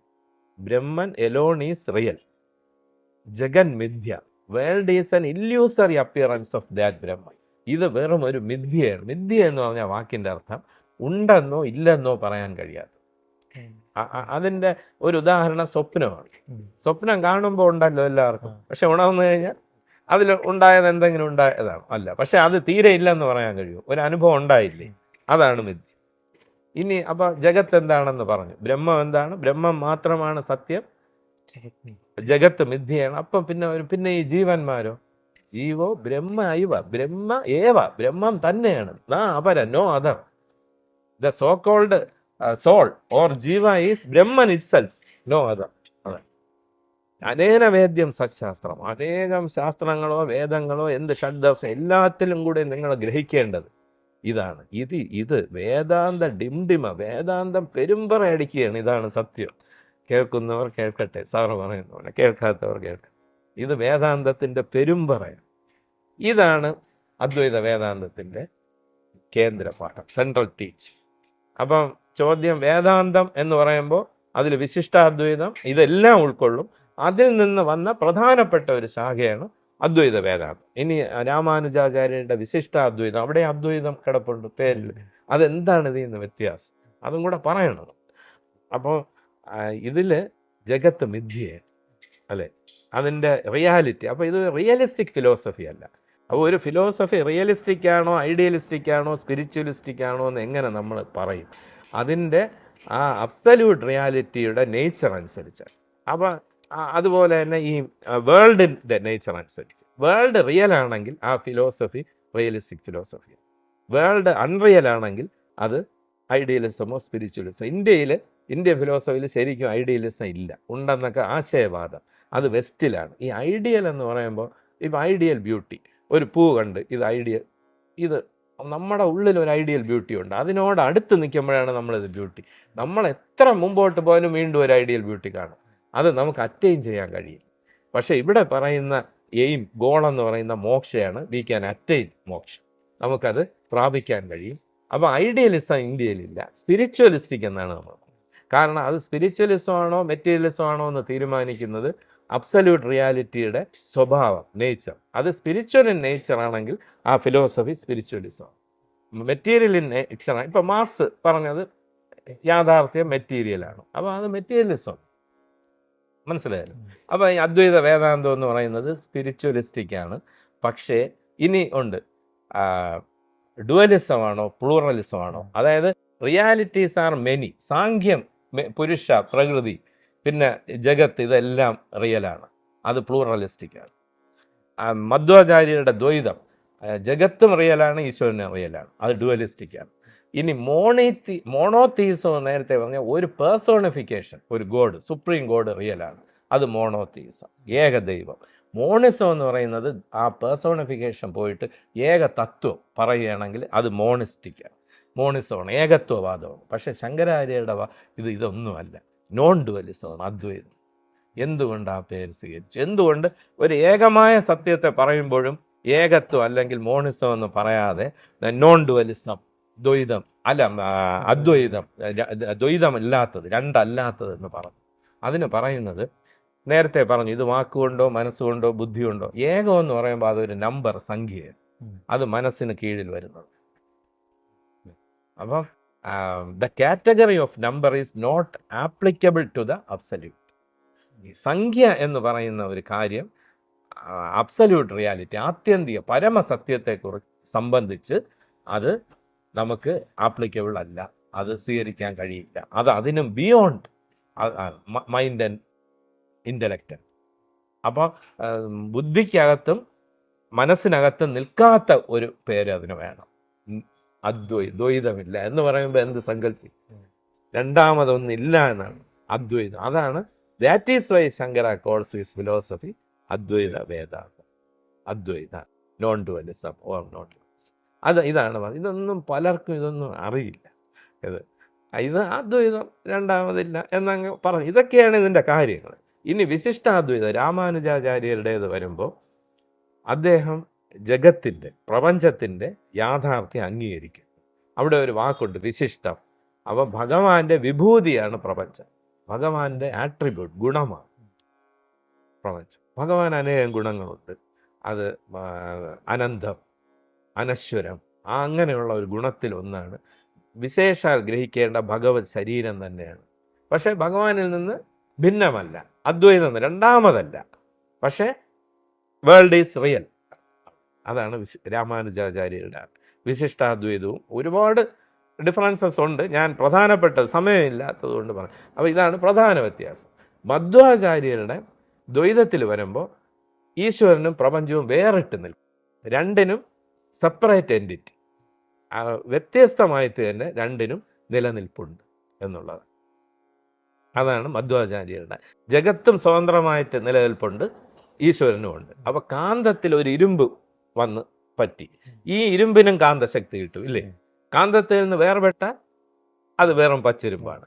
ഈ ബന്ധമാണ് ജീവനും പരമാത്മാവും, ജീവാത്മാവും പരമാത്മാവും തമ്മിലും എന്നാണ് മധ്വാചാര്യർ. അപ്പോൾ ഇപ്പോൾ വേദാന്തം എന്തെന്നും അദ്വൈത വേദാന്തം എന്തെന്നും വ്യക്തമായി കാണുമല്ലോ.